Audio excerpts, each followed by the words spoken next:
Bismillah ar-Rahman. Why am I at the bottom and this fraud of the front? Bismillah ar-Rahman ar-Rahim. Hello, people, and welcome to POTY Judge Mo. Liverpool failed to win against a dreadful Chelsea, by the way. Chelsea are shit. Chelsea are ninth. Chelsea don't have a manager. But Liverpool failed to win at Anfield against Chelsea. Well, Chelsea might have had a penalty. But yes, I need to believe that Liverpool next season are title challengers. I need to believe that. Man United, Bruno Fernandes wins player of the season, which is very, very strange. Oh, and Tariq joined us early. Man United win, Bruno Fernandes win player of the season next season, but they draw 0-0. And Man City get a 3-0 win in a very controversial game that people are saying that Bernardo should have been sent off. How's everyone doing? Why? Okay, you guys, okay, I get you. Can't wait for the season to end. Can't wait to see who the next manager is, but excited about next season. Miserable because they have Arne Slot, right? He's excited about tomorrow. That's why he's not on his chair. And he's just eager to see this season out, to see if they're going to win the league or not, because he can't be the up and down like this. They're like, give hope, lose hope. That's what it is, to be honest. I think that was spot on. I think that was spot on. You know what I mean? Like, this is exactly what is going on. Pick up everyone. Hit that like button, people. How's everyone doing? You're right. Alhamdulillah. Alhamdulillah. Yeah, we're good. Outside of football, all right. Doing great. You drew title contenders Liverpool. Title favorites Liverpool. At Anfield. Yeah, what a trophy. What a trophy. What is your problem? What a glory. Should I have a parade too, Mo? Is that what you're saying? I should be happy. If you win the FA Cup, should I be drawing rainbows outside on my sidewalk and happy flowers and smiley faces? Maybe. How are you, Tariq? You're right. I'm good. I'm doing well, man. Good to be here. Can't wait for. How are you, Ram? You're right. Same old shit, innit? Can we start with the conversation about Liverpool? Big up Dayo. By the way, guys, Dayo, welcome back. I hope you and your family are well. Thank you for being here. We know that you had an emergency. That's why you kind of disappeared over the last 3 weeks. 4 weeks. So for the people that were asking about Dayo, he had a family emergency and he's back. Can we start? Before we start, do we start with the Man City game? We can start with that one. Yeah, quickly. Anyone think it was a red card? All I heard was apparently Bernardo Silva punched someone in the place where you don't want to be punched. No. He punched him in the leg. Oh, true. Did he end up getting a yellow for that? I mean, but just punching someone in the first place should not even. That should just be a straight red. I don't understand why you want to get physical. The referee is there to ref the match, right? So yeah. But again, I understand why they didn't give it. If you give a red card for that and then you mess up, but wasn't the ball out though? Yeah, but still, even if you're off the pitch, for example. Thing is though, because it again, reminds me of remember Fernandinho. You're on mute. You're fraud. You're on mute. You host the show and you're already on mute. Exactly. I muted myself. Yes. It reminds me, if even if you're on the pitch, remember Fernandinho and Fabregas, where my man just grabbed his throat. It don't matter. It's a red. It's a red. That's violent conduct, technically, right? Yeah. If he goes and punches someone, I'm sorry. Whether it's on the leg or the chest or the face or the place where you don't want to be punched. If you think about it, sorry, Tariq. But by the letter of the law, he should have been sent off. I've been seeing players pull players' ponytails out and get red cards. So I would say that if he would have gotten a red card, then wouldn't have been anything that we could complain about. You kind of got yourself into a bad position and you did something that was foolish. Yeah. I don't know that it was again, he did kind of push out. The guy was kind of standing over top of him and he kind of pushed out to get him away from him. I don't know if I would consider that a punch, but at the end of the day, you moved your arm in his direction. You made contact with him. And if it had been called, if it had been given as a red, it would have been frustrating. It would have been quote unquote soft, but it would have been his own fault. Soft. Does it matter if it's a red or not? Because we can make a presentation of all the things that should have been a red. Because we know refs are shit in it, so we can all make it. Oh, absolutely, and I agree. This season's an atrocity when it comes to because I've seen certain decisions, and I'm like, what the hell? I'm pretty sure. I think Bruno today got like hit in the face as well, and nothing happened to that one. But weren't that like on the field? Weren't he challenging for a ball and he got elbowed in the face? Everything that happens all the time.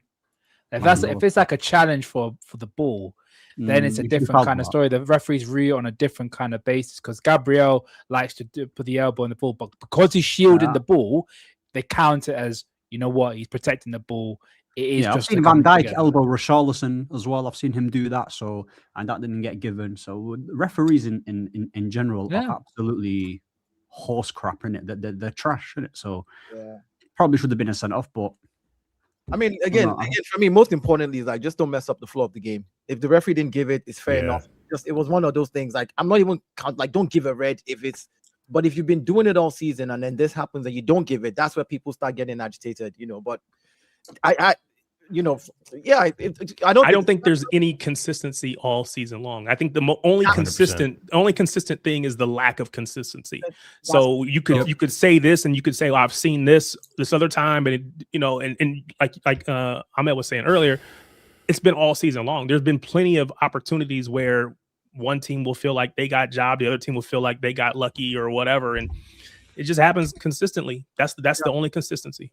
So you just have to firm it in it for as much as the win it is. That's why I said all season. I said I don't care about what refs do. If you go into a game, just try to win. That's it, and don't put yourself in a position where you're getting like. If you look at last season, there were some yellow cards and red cards. There was a game where Martinelli got 2 yellow cards in like 1 minute. He had done something. The referee was going to blow for a foul, but he played advantage. Martinelli ran with the ball and then got into another altercation, and he gave him both of them back to back. You know. It was fair. That was double yellow. Get out. I get it, but don't put yourself in that position with referees when they are inconsistent. It's a bit like the criticism people have with Gabriel on Haaland. You're like, look, we get it. You want like the physical battle, but you don't need to put your head. You don't need to put your head into another player's head, bro. Like you don't need to do that. So why you get yourself into more trouble than you need to? Exactly. So it's just one of those ones. Put yourself in that position. You know these guys are inconsistent. They could send you off immediately. Like what Bernardo Silva Bernardo. What he did was risky because these referees are crazy. They like attention. You know, the guy would just be like, "Oh, this is my time to shine as a referee." Red card out. Because again, he knows he's going to be the top of the news the next day. So, you know. Or even if the ref on the pitch didn't call it, you never know what VAR is going to say. And you never know who's in the room or watching. And so it's like I said, if it would have been given, it would have been frustrating. It would have felt soft as a City fan, but I can only blame him for putting himself in that position. And that's just the bottom line. Were you winning at that 100%? Point? Or no. Was it? I'm trying to remember what part of the game it was. 0-0 first half. 0-0. Because it was quite close to Doku's goal, which you will probably speak on Doku, but Yeah. No. It was in the It 35th was minute. 0-0. What about the penalty for Kevin Schade? Nah, ball was behind him. He tripped over his own feet. He was trying to get to the ball, and he kind of had to slow down. Just fell over. He from another angle that I saw, he was the one who tripped himself. Yeah, he fell over his own But then feet. there's another I mean, angle honestly, he was trying to showing get to the that ball. that Nunes tripped him up, which made him. It's just weird, bro. Nunes didn't trip him. I saw two different angles. From one angle, it looked like it was Nunes who tripped him. From one angle, but when you see from the other angle, you could see the gap between them. Like there was no, that wasn't a pen. He needs to send me the other Yeah, angle. the ball was kind of behind him, and he's trying to slow himself down to get to the ball that's behind him slightly, and he just fumbles over his own feet and goes down. Now again, there's a player close by, but I am certain that there's no foul there. There was no foul there. I saw it. I'm not going to come here and trying to give a foul. No, there was no foul there. There was none. Let me surprise you then. If That's it's not what I offside, saw. if it's not offside, I'm gonna show you the evidence. If it's not offside, it's 100% a penalty. Because watch his left foot, okay? Yeah, right, left. One, watch. That's the clip. The clip is right there. You see that? No, that's what I'm saying. From this angle, it looks like a foul. See that? You see that? The clip is right there, guys. He just clipped his foot. That's what I saw. Watch the speed. There you go. Boom. That's a clip right here. Nunes is going towards him, and he clips his foot right away. Yeah. And this is when they were up 2-0, right, Mo? This is at 0-0. Yeah, it's really? like, I thought they were already Or up at 1-0. This is at 1-0. This is at 1-0. Or 1-0. Yeah, I don't remember. Yeah, he tripped on his foot because Nunes clipped him. Very clear. you need to show me that other angle, bro, because that's the angle that I No, saw. there is no way anyone is going to convince me. What people are saying... There's another angle from the other direction that they showed on the stream, or but here in the States. You can tell. But you can't see that because you're looking through his body. I know for a fact that the leg moves quicker because he was clipped. I know that. To say for a fact is for a fact. I'm going to tell you something, Tariq. Is impossible. 100% on my father's grave. Don't do that. Mo, Don't do that. It's all Don't well do and that, good Mo. you saying this, bro. I am telling but you. Don't do that, Mo. I like you. Don't do that. No, but the fact that an Arsenal fan has said he looked at another angle and that's where it made him change his mind. I need to see the other angle. I am gonna tell you, I looked at all the other angles and I was convinced it's not a penalty. In my match reaction, I said it's not a penalty. Show me the other angle, bro. Habibi, I watched the other angles and they are correct. Both Tariq and Dayo are correct. Angle. Right? This is the only angle that is clearly showing you the leg is clipped, the foot was clipped. You know when someone is running and you clip his foot because the foot suddenly went from being straight to like right away. It's 100%. Come on, guys. Anyway, all right. Move. They are saying it's offside. They are saying it's well, offside. I don't think he would have been offsides because I think he was behind the ball when it was played. They said Igor Thiago. Yeah. I say because Thiago played the ball, he was behind the ball, but I don't know about the. Okay. All right. I wanted to show you this again. The ball was behind Shard. I'm watching the clip right here again. That's a different story. We can argue this. I'm not saying. I'm just telling you that from the other angle that I saw, it didn't look like he was clipped. Again, from this angle that you're showing, it looks like he was clipped. So again, I'm not saying my thing is very simple. Big up, Kojo. Can I share my screen?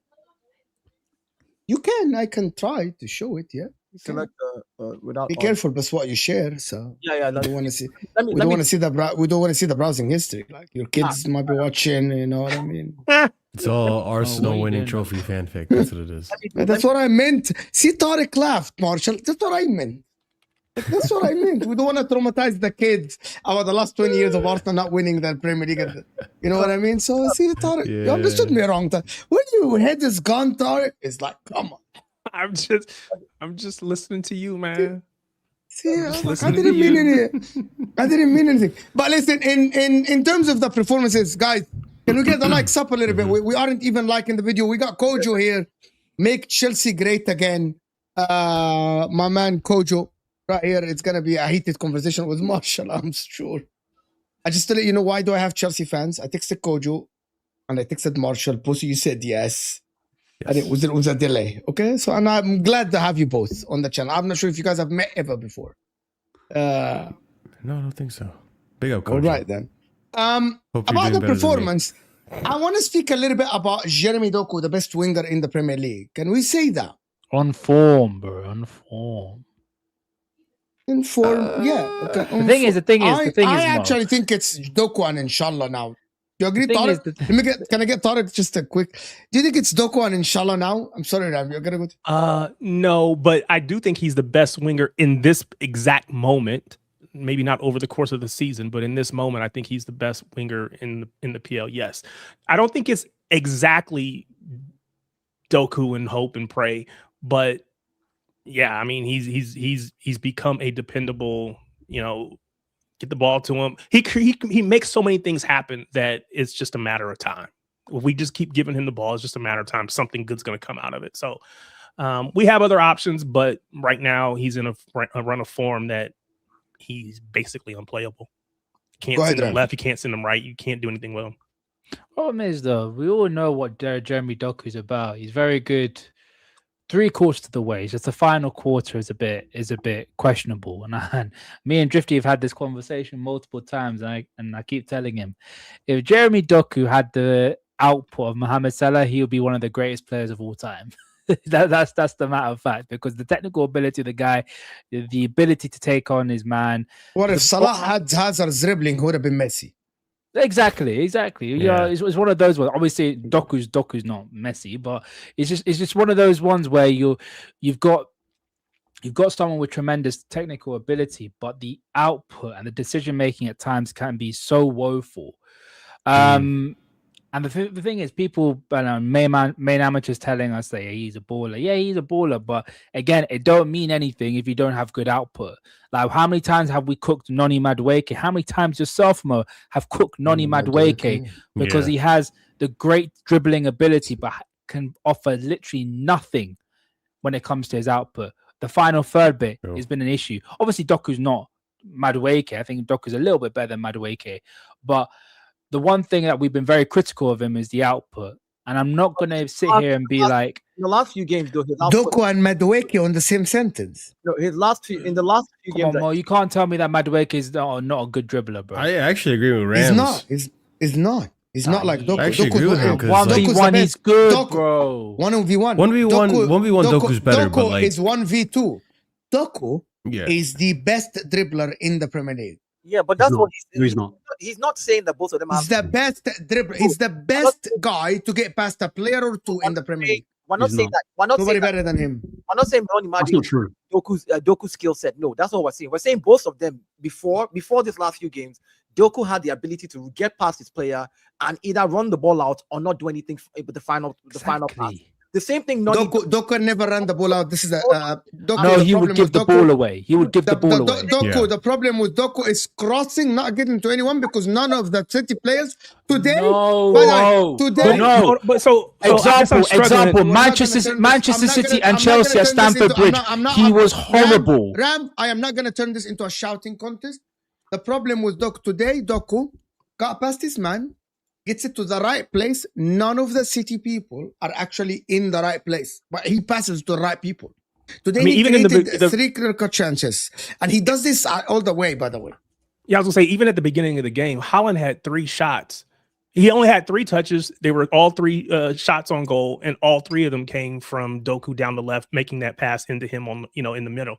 So, and again, he's got, I think, in all competitions, 8 and 14, 8 goals, 14 assists. So to say he has no output seems a little far-fetched. Now, again, maybe he's not getting as many goals as I would like, because I want to see him get double digits in both. But I think that's right there. And again, I think I'm not going to say no one. I am not saying that Doku is the best winger in the world or even in the PL over the course of the season. What I am saying is that the way he is playing right now, there is no winger in the PL that is better than him, because he has added what was missing. He's added that goal scoring ability, and he's doing it with shots from deep. It's not even like tap-ins, whatever. A far superior dribbler to Doku. Listen. Let's go. Ninja is a far superior. No. Hold on. Before we get into the argument, I understand what Ahmed is talking. Of course. Ndai has more at his locker in terms of the moves, how he dribbles past people, the ball control. That's without a shadow of a doubt. What Ahmed doesn't understand is when Doku gets past a player or two, they are out of the game. Even Shirky is better than Doku in terms of ball control. It looks more elegant. He does more moves, right? But Shirky, when he dribbles, the defender is still come back. It happened today about 3-4 times. When Doku gets past you, because of the rapid speed, that's how God created him. You're gone. You're out of the game. You're finished. I mean, You're not even involved in But the that's play. this season, though. You're just explaining his Yes, athleticism, probably innit? this season. That's what Probably this season. And as I said, this season. Being more I never said explosive overall. but being more explosive. Being explosive is part, Ahmed. Dribbling. The definition of dribbling is getting past your man. Even if you catch it and the referee doesn't call a handball and you drop it to the other side, you got past your guy. It will be considered a dribble. The best one, not dribbling, to get past players in the league now is Jeremy Doku, and even in tight spaces. Pedro Neto does it in long spaces because he's quick. Doku does it in 5 yards. But when you on the line, there's 5 yards, you're gone. You're out of the play. You are on the bench. And everyone is laughing at you. That's the difference between Doku and everyone else. Because he is so quick. And also now what Doku added is he dribbles both feet, right foot, left foot, which is very strange. Like he does the same move he's and it scoring works. shots from. But the main outside thing the is, box yeah. with both feet. I know people don't like him, and I know people talk about the output. Give him credit when credit is due. No, but Mo, this is the issue. This is the issue where I'm having with you, because we had this conversation months ago about Jeremy Doku. Only now where consistently the output is coming out. Only now the Finesse Plus has been unlocked. Everyone know about FC26? The Finesse Plus playstyle has been unlocked. He now knows how to shoot. The R2 shot. Exactly. The R2, the R1. He knows how to shoot from outside the box. We spoke about it at the beginning of the season. We said if Doku has output, he'll be a better player. And now he has output. So you have to call it as it is. Oh, no, I do. But that's why I said on form. On form. Not just on form, because this might have been Doku on lockdown. Sabana, they want me to tell you guys something? Oh, come on. He's only just done this for the past 4 weeks. Can I tell you guys? Can I say something before? Can we let other? I wanna get Koju's opinion. He hasn't spared the word. Okay. I'm gonna claim City are in a title race now in this last month and a half because Doku came back from injury. And if it wasn't for Doku, City would not have been in the title race now. I think I agree. I'm with that. telling you from now. I agree with that. Let's say that again. If it weren't for the injury, in the last 2 months, no, we're in injury in March. We weren't in a title race. We were not in a title race, but we are now because of the impact of Doku coming back from injury. Without a shadow of doubt in my mind. I also want to say something, right, Ram? What I'm talking about was Turkey. Like he had a bigger impact. You talk about players like they cannot add something to their skill set and make it consistent. You talk about it like he's in form now. Does that mean that he cannot carry on doing this again? Are you saying after he's done this at the end of this season, next season he'll go back to being the old Doku? That's not how it works. But he may have figured out now how to do the end product that we've complained about. So get Kojo, please, after Dayo. Kojo, going forward, to me. It's there. Like we can't just ignore. Doku, do you agree with me or with Ram? Ram doesn't like me. That's why he always disagrees with me. Wait. What's the main point? So I don't misquote. Number one, Doku. The reason. Okay, I'm gonna make a claim. Doku is the reason why City are still in the title race. Doku right now is the best left wing. Ahmed. I'm gonna give Shirky. I think Shirky as well. Shirky made a massive difference for City. A big difference for City.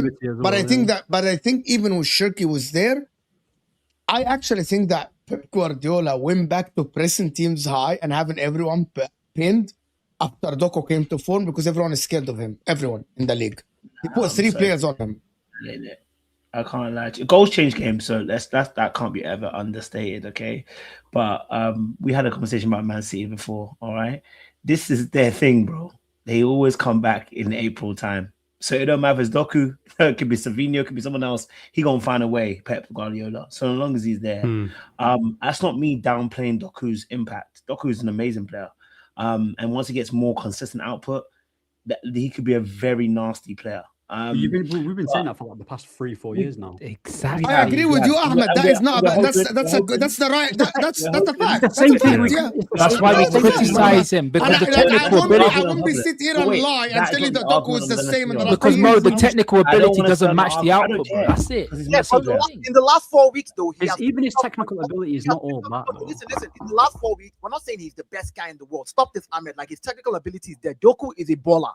And in the last 4 weeks, Doku has added more goals than he has added all season to his tally. That tells you something. The player has clicked. Something has clicked with him. You still want to judge him based on Doku of last season and the season before. We've talked about this for 3 years. Yes, now he's picked up on it.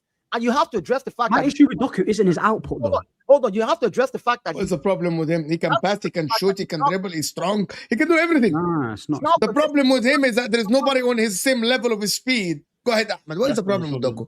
Tell us. That's not the problem. My thing is with Doku, yeah. In terms of sorry, go on. No, the problem with Doku is his end product. His IQ on end product is poor. You see, what you have to understand is, right, he can dribble a man, open a space up for a man. The last thing you got to do is decision making, right? Your decision making, whether you're going to pass or whether you're going to shoot. And if your decision making is poor, you've got a problem, right? That's the first thing. Number two, if you are going to shoot, we need some more. Sometimes when he shoots, right, he will underhit the ball. It just rolls into goal's hands, right? So you've done all the hard work. You dribble 3-man. You're now in front of the goal. Doku, just slide it in. Doku, he kicks the ground, he kicks the floor, he kicks under the ball, he goes to goalkeeper. Coach, can I say something? So what I'll let you come in. But wait, but the key thing is what I'm saying about Doku is I'm not saying he's not a great player. I don't have that argument. He's a great player, right? What I'm saying to you is to reach that next level, right? To reach that next level, because he has the attributes to be of a next level, right? Can you give me the benchmark of next level from Doku? What is that next level? From your eyes, the version of Doku we're seeing now, what is next level? Like I said, I'm going to say again, for me, it's that final decision making.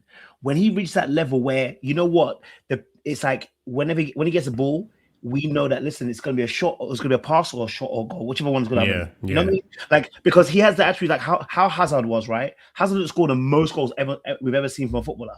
But the decision making of, if I'm dragging 3-man out of the pitch, I'm passing the ball, my player gets an easy goal. I don't always see that from Doku. I'm not saying that Doku can't do it.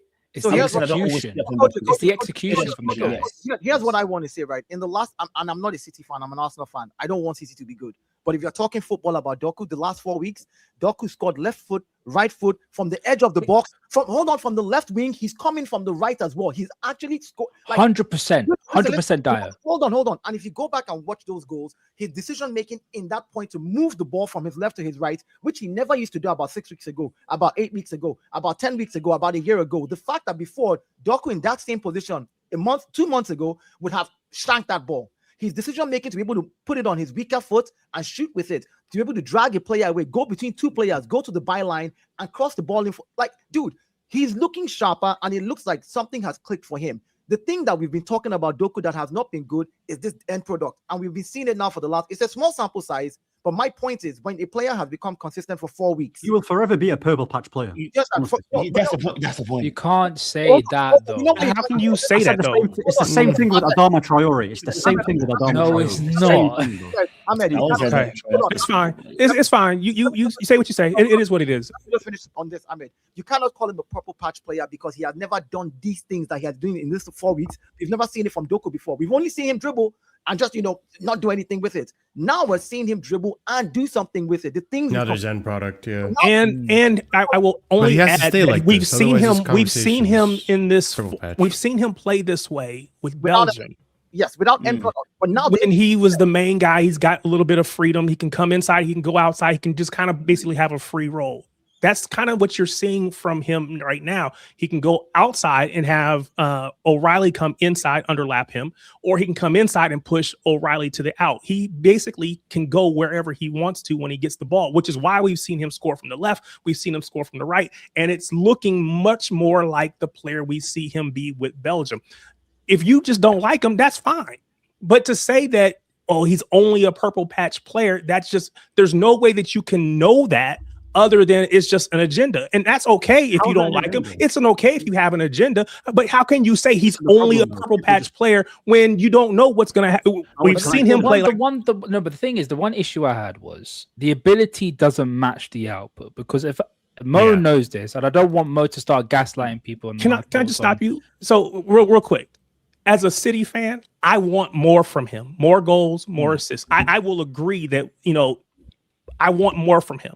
What I am saying, and what I believe Dio is saying, is that what we've wanted to see from him is what we are seeing right now. And so I've always prefaced in this conversation, I have prefaced it by saying at this exact moment, not saying he's the best in the world.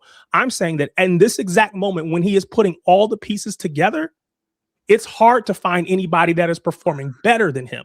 Now, I believe I believe that this will move on into the summer with the World Cup. It'll go into next season. I believe this is not a quote unquote purple patch. Ahmed seems to think it is. We will see, because again, neither one of us can say at this point for certain. The one benefit I will say for Doku is his age is on his side at the minute. So he's currently what, 23? 23. He'll be turning 24, I'm guessing, next season, if I'm not mistaken, or later this season. He must be. Well, this season's almost over with, so it's not. Yeah. So he'll be turning 24. So age is on his side. He's basically heading into his prime years. And the one criticism I had, and I won't let Judge Mo, the fraud, absolutely gaslight everyone and say I never really rated the ability of Doku. I thought Doku was a fantastic little player. The only issue I had was that the output wasn't matching the ability. Now you can say it has, but the one thing I had a problem with the entirety of the season is, bro, I know you're a player. I know you're a good player, but some of the execution that you're doing, some of the decision-making that you're doing, what's wrong with you? What is actually wrong with you? Because I know there's a better player in there. Yeah, but that you can say now he's just come to the. You can say now. I think more goals and assists, chances creating everything. It's because I think he had six chances created today. Now again, I don't think he got credit for any assist today. That's not his fault. And I think what Mo was saying at the beginning when we first came on, there were plenty of chances that he played great balls to people who shot right at the keeper or missed or whatever, right? So again, part of his output or lack thereof, you got to turn around and look at everybody else around him. Because it's not, again, if he put the ball in the good spot and no one is there, or they just don't, they don't. It's almost hang on, Ty. The caveat to that was I used specifically the Chelsea game because that's why I really got frustrated with him. Even though he got his goal, I was really frustrated with his style of play because every time he would take on a man, he would consistently give the ball away, especially in that first half.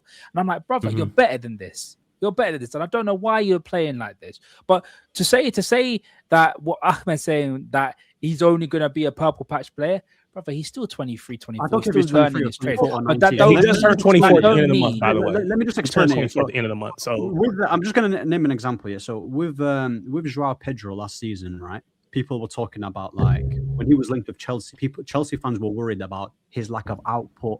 Half of his goals were penalties. But when you look at Joao Pedro on the course of 90 minutes here, you can tell that guy is a solid footballer just based on your eyes, right? And then he goes to a better team with better players, his output increases. Doku has been under Pep Guardiola, who is the best manager in the league. He's surrounded by amazing players, and we're still talking about the same thing.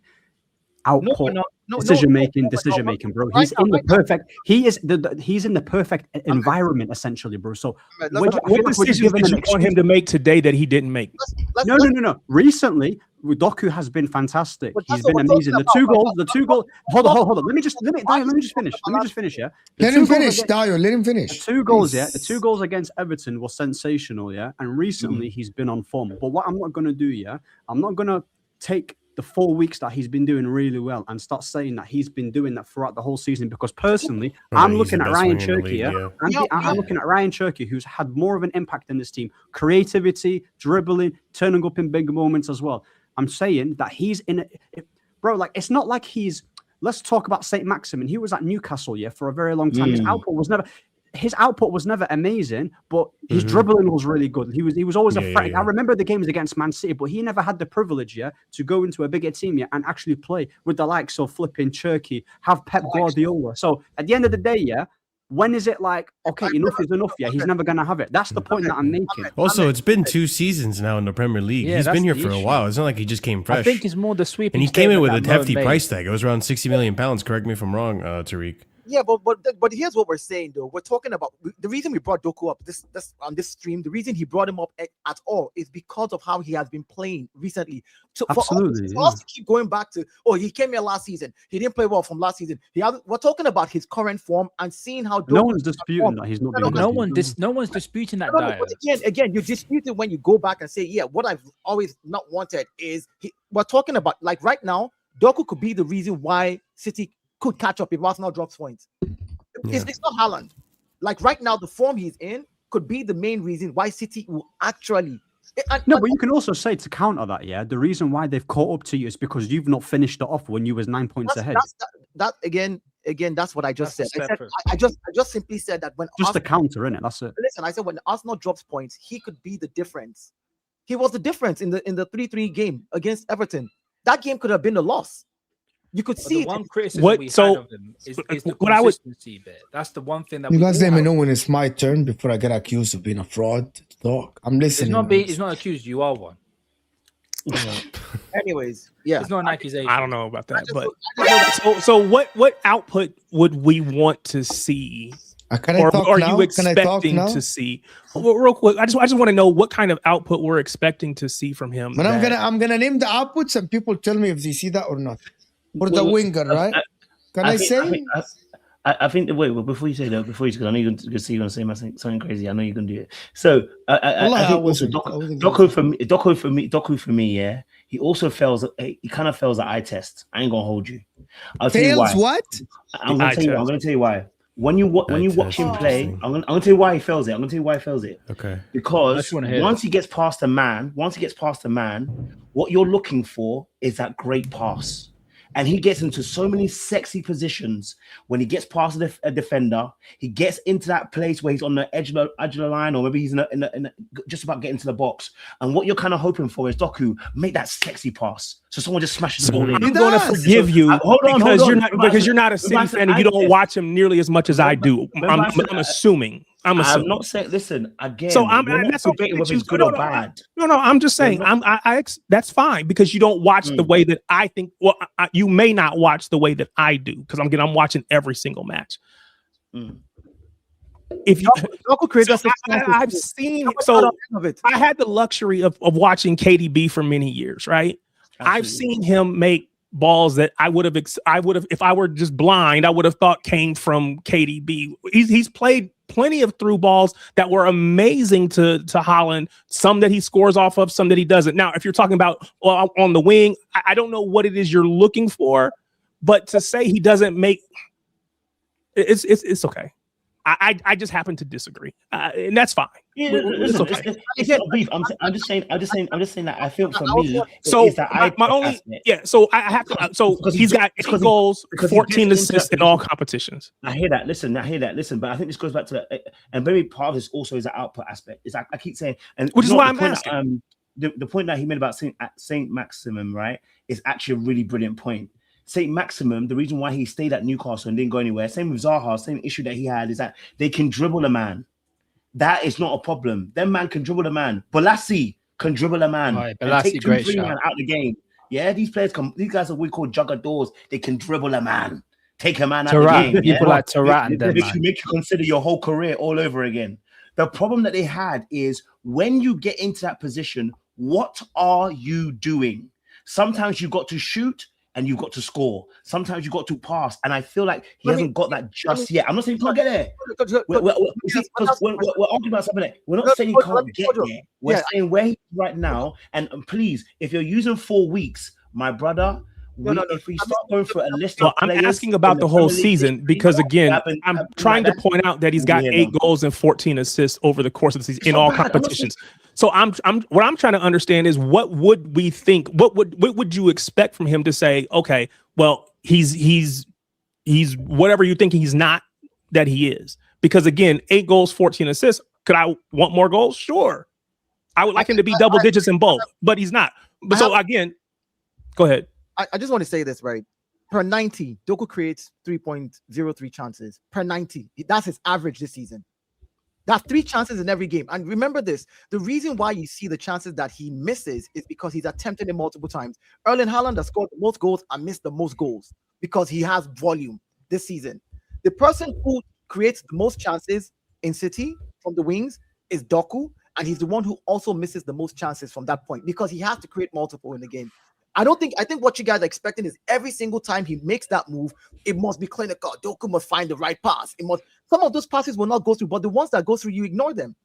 In that game, he created 6 chances today. And we want. Let me read these 2 super chats and then I want to say something. Doku has 10 Premier League goals in 3 seasons. He's the best winger. That's something against him. what part of in this exact moment are people not listening to?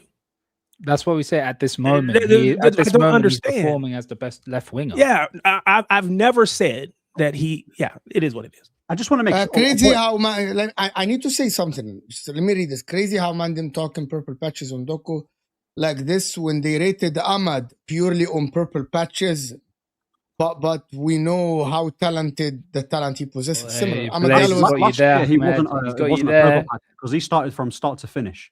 Last year wasn't a purple patch. Ever since he got minutes last year, he's been quality. You can talk about this season recently. He's not been good.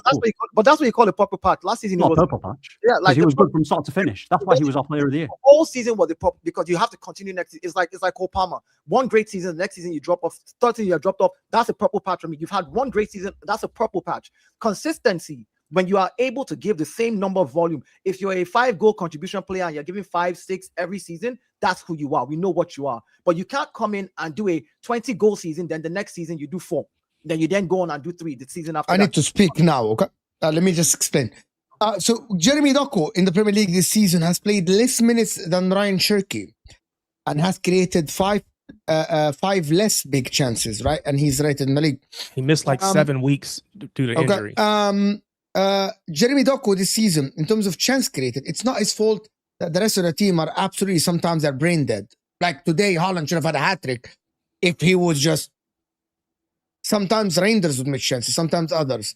The second thing, Jeremy Doku expected assist per 90 is second to I think one player in the Premier League. Chances created in the league this season is only second behind Bruno Fernandes per 90, right? So Jeremy Doku has the output. The problem is, I still think that teams aren't on the same page. It's on him, but also other players have missed a lot of chances. Erling Haaland have missed tons of chances, by the way. And if Erling Haaland just was on point, Erling Haaland missed the most chances, Doku would have had 10 assists by now. 10 assists by now. I actually have seen that Doku can dribble past his man since he came to City. The problem is he was 21. He was 20. He's 23 now. I think the problem is Pep Guardiola isn't the guy that will give you the trust right away. Because even Ryan Cherki, the guy that a lot of people like, there came a fact in the middle of the season where Ryan Cherki was on the bench consistently every game. And he would get minutes at the end. That's Ryan Cherki that started the season on fire. Idiot. That's why. So why is he an idiot for him? And he's not an idiot for not able to develop the ability of Doku to actually get something like what we're seeing now. What is stopping Pep from developing Doku, the guy that consistently get past his man, to teach him where to land across? Saka, when he first started for Arsenal, they didn't know, but you teach them. But I believe that Pep teaches players what to do. Let me say Doku, number one, ball control, elite. And the reason why I'm saying ball control is elite, like the definition of ball control is the ball is under your control. You're not getting dispossessed. Nobody dispossesses Doku. That's the definition of having a ball control. First touch is great, right? Every time he's played long ball, he puts it under control. Even though Arteta and I think he's quick. I think people don't like Doku because he reminds them of people that dribble by speed. And I think we are victims of the bowlers FC lately. The step overs and all this stuff under the bonus and all these things. Doku gets past his man as simple as that. Does he have the vision of Cherki? No. But he has better physicality than Cherki. And he plays on the wing. Cherki is the better technical ability player. That's why he plays the 10. Okay, but Cherki can also play off the right as well without having Doku's physicality. He wouldn't do what Doku does. Cherki, because he's not as quick as him. Why are you disputing God's creation? Because God created Doku faster than Ryan Cherki. Yeah, why are we like? Sometimes we'll have to accept that Gabriel was built bigger than Lisandro Martinez. God created that. No, hold on. Who's disputing? Who's going against that? Doku ain't stronger, more athletic than Cherki, bro. Like I said, and he gets past people more than Ryan Cherki. Yeah, but it's the football numbers brain, show that numbers show that Doku percentage-wise gets past the players more than Cherki. How is that? It's a fact. I don't understand why we're comparing. It doesn't matter. Wallahi, it doesn't matter if you do it by speed, and it doesn't matter if you put the ball out of your ass and you get past the player. Who gives a fuck? No, wait. No, finish that point, Mo, about him. Wait, no. Let Mo finish his point because he's going to finish it for us. Mo, he dribbles That is past it. players. Doku on the what does he winger do with has it? shown us. Doku on the winger have shown us abilities that we haven't seen for a while And what does from a he winger. do with it? And No, what He do you do actually after that? creates. I gave you. He creates chances, guys. Numbers don't lie. Isn't chances created? Chances. By the way, chances. I want to make it very clear. If I'm very correct in what I'm saying, you can correct me if I'm wrong. Can chances be created if I pass it outside? If I dribble past a man and I pass the ball even to the halfway line and you shoot from the halfway line, would that not count as chance created? Exactly. Get So out let my me face. respond. Get So let out me my respond. face. And likewise, But you didn't. if I tap the ball to you, likewise, if I tap the ball to you and you score, I get an assist, and all I did was just touch the ball 3 inches. I have a response to this. Very happens. simple. Yeah, It happens all the time. What are we talking about? It happens all the time. Let's have some decorum and listen. Listen, coach. Kojo. What I counter this is that what you're saying is correct. If the player's stat is saying chance created, but his big chances created are very minimal. Doku also has big chances. You know what big chances created is? It's not only passing and shoot. Big chances, if the XG is past a certain point that they think it's a big chance that the striker should have scored. Doku has created enough big chances. And the percentage of the people that score the chances of Shirky are just higher. Right? Doku, Haaland misses the chances. Other people miss chances. Right? But he has very high X assist. What I mean by X assist, his pass led to a big XG. That's actually proven. So it's not chances created only. That's why it's the last thing I mentioned. It's big chances. It's X. How many assists you should be getting, but the forwards are laying you down. Mo, you know what the problem is? He's high. No, you know what it is. Let me say, listen. I think let me put it.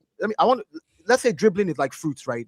Shirky dribbles like Shirky's flavor is banana, Doku's flavor is orange. Like players dribble differently. When you guys try and as in like say, oh, Doku and Shirky's style on the ball, his dribbling style is very different from Doku's dribbling style. But again, they both create chances. Doku today, again, just in today's game, created 6 chances. They didn't put those chances away. Are you going to blame the player? But the ones that he gave the ball away are the ones we want to talk about. We want to just ignore the fact that in a 90-minute game, one guy created 6 chances. It's like almost when I remember when Odegaard was when Odegaard was good because he's no longer good to me, and he created 8 chances in a game. I think it was against Everton, and I think we won maybe 1-0 or something. I was so mad at the rest of the players. Like I'm not going to blame Doku when he's done. Yeah. So you're saying, Kojo, if Doku dribbles past 2 people, they double up on him. He does a cutback and crosses the ball to his player, and the player shoots and misses it, and they say, "Oh, big chance created for Doku." You said, "Oh, forget that." But if the guy scores it, you want them to give him the assist, right? What are we doing here? We're moving on from Doku. We spent 40 minutes on Doku, by the way. We spent 40 minutes. You're missing my point on Doku. The title race before we move. Can't do it. It's the fact that Doku can do it. And listen, let me tell you this now, right? His stats are quite even. All the last 3 seasons, his stats are quite even. It's actually quite even. He hasn't really moved the needle much. Now he's still young, so I'm not saying he can't do it. Yeah. What we're saying is, right? You are saying the last 4 weeks. What's really crazy is that you're making the last 4 weeks as if he's actually evolved. We don't know if he's evolved because it's the last 4 weeks. But again, wait, hold on before you jump in. The season is 38 games, and you are telling me about 4 weeks in the 38 games, and you're trying to sell me this. Hold on now. I'm gonna move on after this. This thing based on the fact that 4 weeks has been amazing. We got a big I'm section. not saying he can't be better. All I'm saying to you is, right? Bro. There's a reason why Shirky has 11 assists and he has 7. There's a reason. Because even if you dribble past a man, the way you lay it out to the person is also very important. That's the part we don't get to about in stats. So how you pass the ball to someone and how it gets to their feet is also very important. That's why I need to move on, guys. After this, hold on. You gotta land the plane. Let me land the plane. Let him land, Dayo. Let him land. Guys, let him land. He was talking.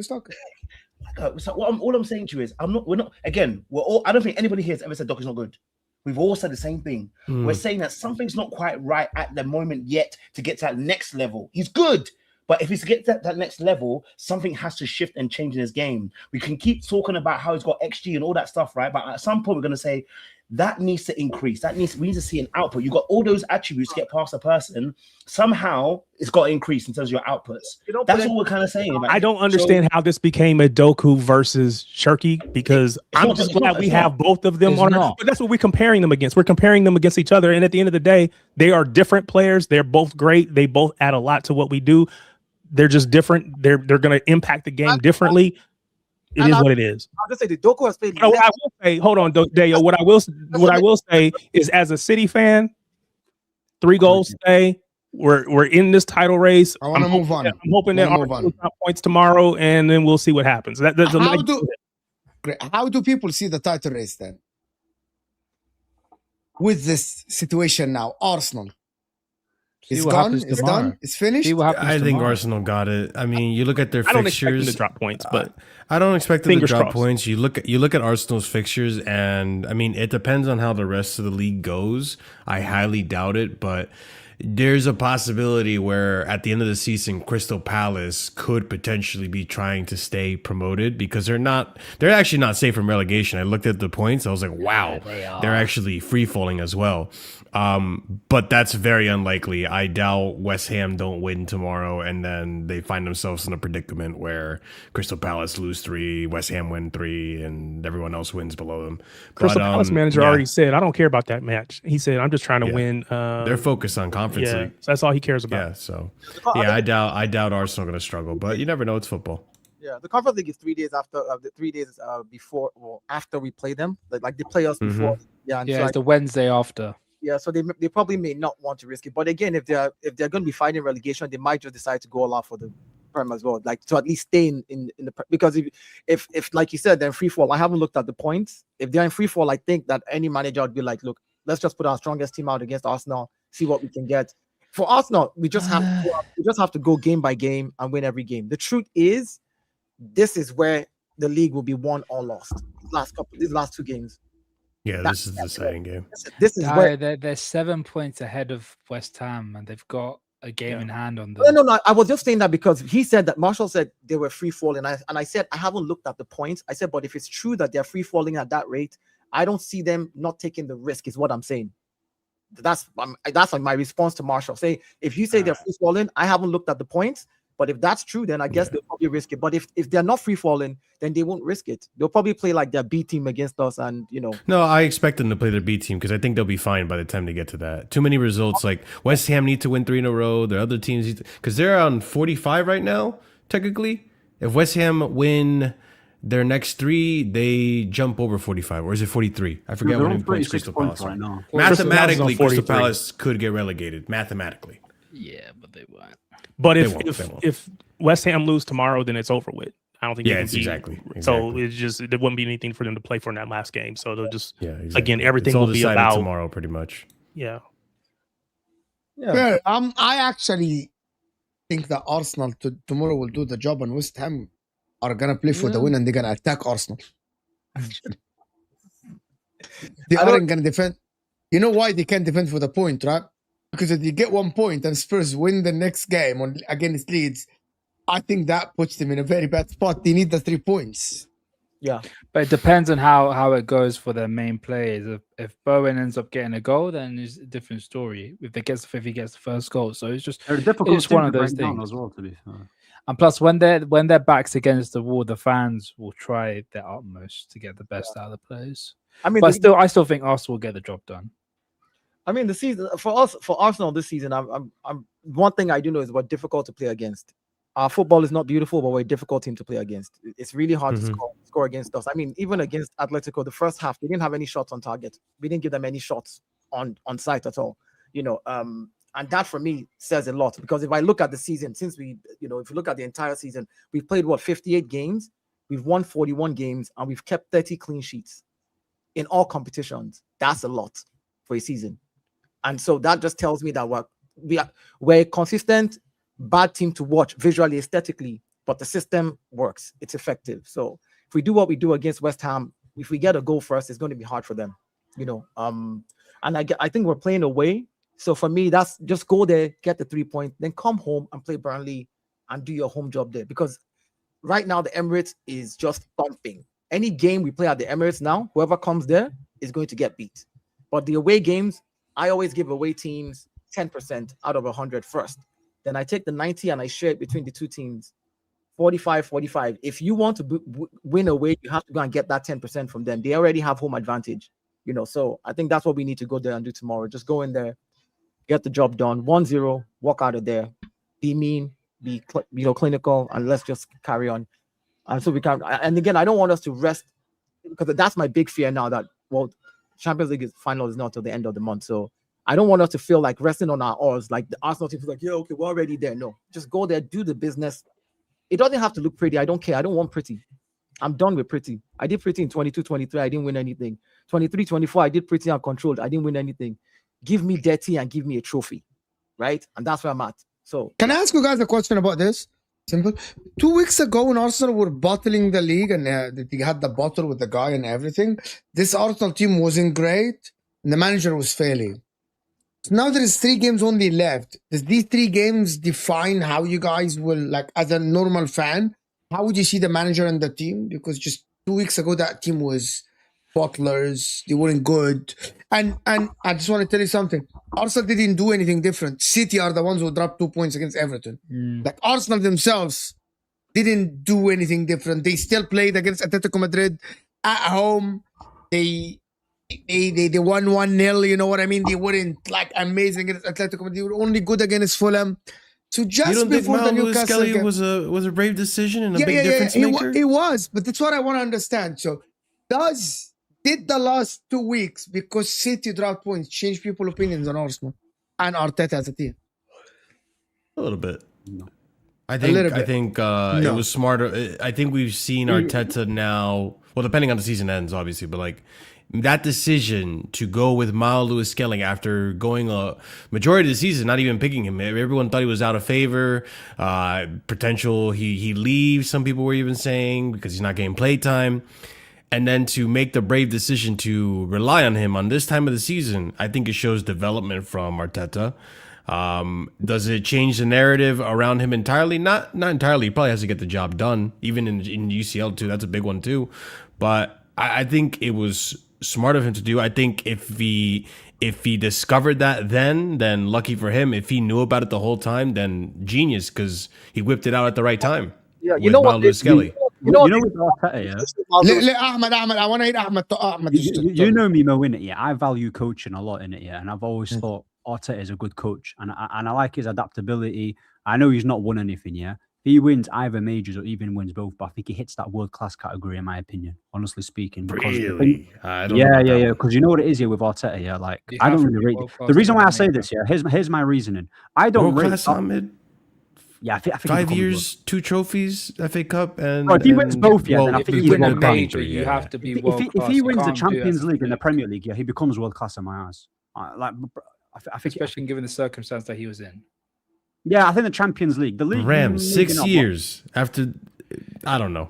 6 years and 4 years of those 4 of those years he was competing at the level. The only thing that was lacking was the trophy cabinet. Yeah. Has he been competing in every single season? Barring the 2 so-called rebuilding seasons. After that, after 22-23, has he been challenging on every single season for the major honors? Yes or no? He's obviously and if he goes over the line and wins one of those, if not both of them, then he becomes. Okay, so is Antonio Conte a world-class manager? Say that again. Is Conte a world-class manager? Yes. Is Brendan Rodgers a world-class manager? No. Well, no. Brendan Rodgers. Can you define world class? Can you define world class first, so we know the benchmark? Name me a major that Brendan. I need Rodgers the benchmark first. No, hang on. No. Name me a major that Brendan Rodgers has won.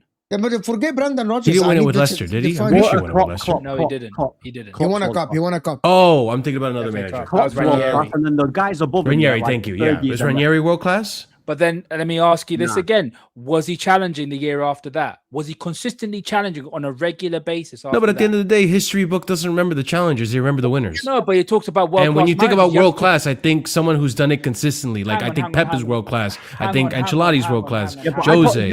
I put them elite though. Klopp.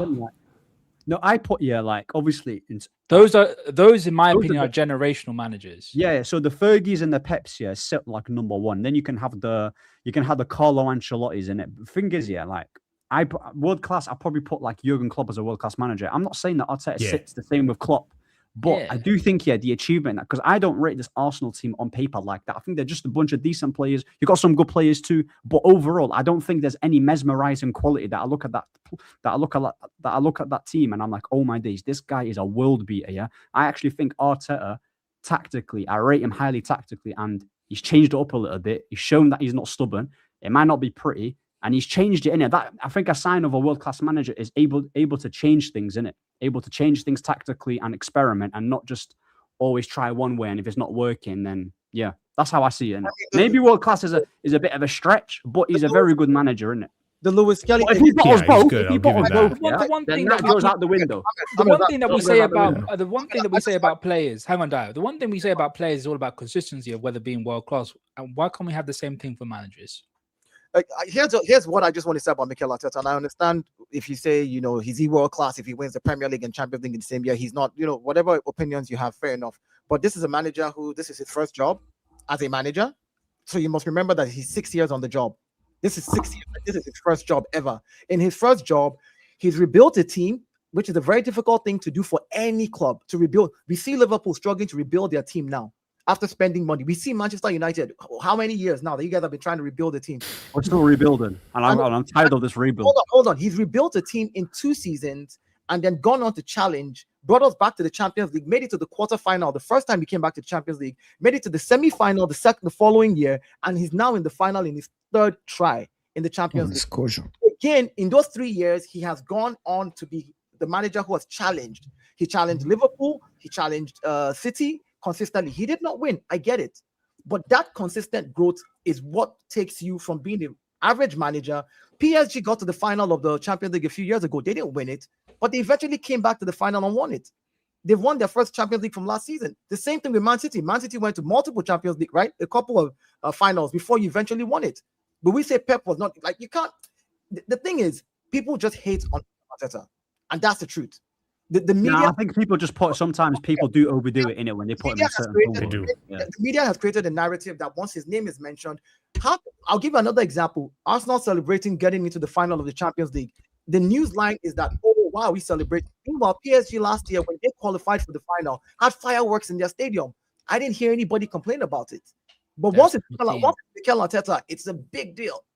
Also, I don't believe if you was to swap Arteta, yeah, obviously there's better managers right now that are available that are like, you got your Enrique's, you got your Hansi Flick's, cool. But I'm saying even if you go like two tiers below, if you, I don't know, give it to a Glasner or an Iraola, I don't think he challenges it and reaches a Champions League final with this current Arsenal team in it. I think Arteta as a manager and his skill set is higher than the player's quality, if that makes sense. Does that make sense? I don't know if that makes sense. I think also but the team is made in his image, so I feel as though it'd be very different. It would be very difficult to see those players play better in a different manager when it's solely in the manager's image of how he sees the team having to play. It's a bit similar to my team when we had like Hendo, Wijnaldum, Fabinho, Mane, Salah, Firmino. I find it difficult for Pep to get the best out of those players because there's a certain caliber of players that he just won't get the best out of.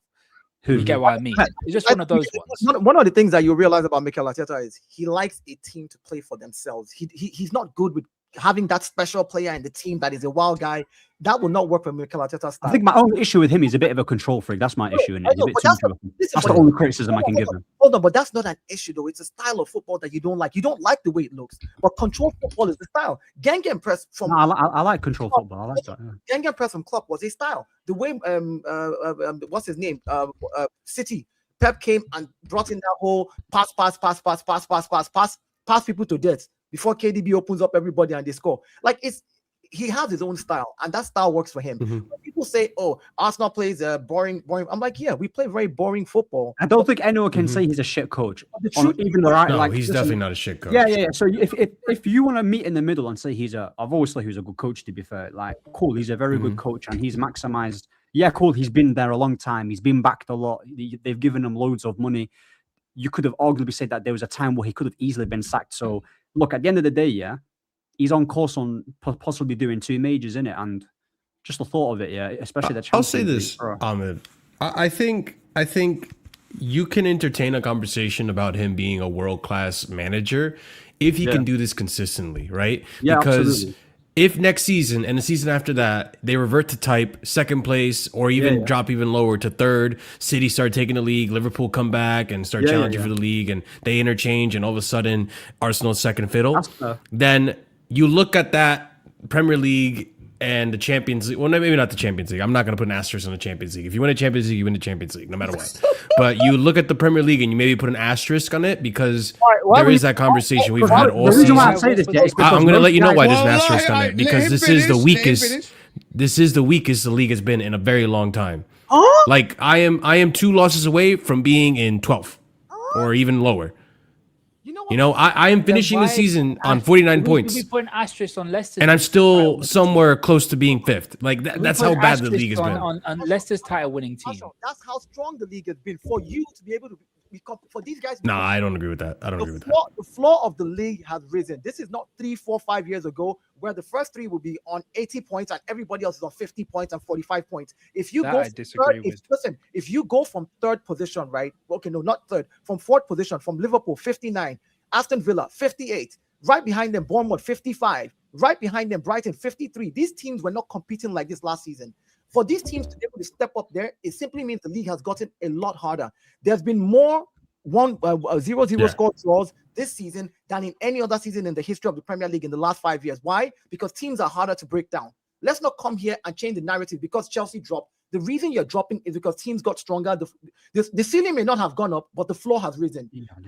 When City, let me tell you why I said this. Why I tell you that the floor has risen. When City wanted to strengthen in January, what team did they go to and who did they buy? They bought McGahey from Crystal Palace. That tells you how good Gahey is, from a team called Crystal Palace, and they bought Semenyo from Bournemouth. You know why? Because that floor had risen. That's the quality of players. But everyone's done that. Oh, no. My point is, I think that's a normal thing. Individual players, but the teams themselves. We bought from Newcastle when we were at our dominant best. But that's what I'm saying. I'm saying the quality of players in those other smaller teams that you're talking about, the Gaheys, the Semenyos, make the difference of why those teams were better.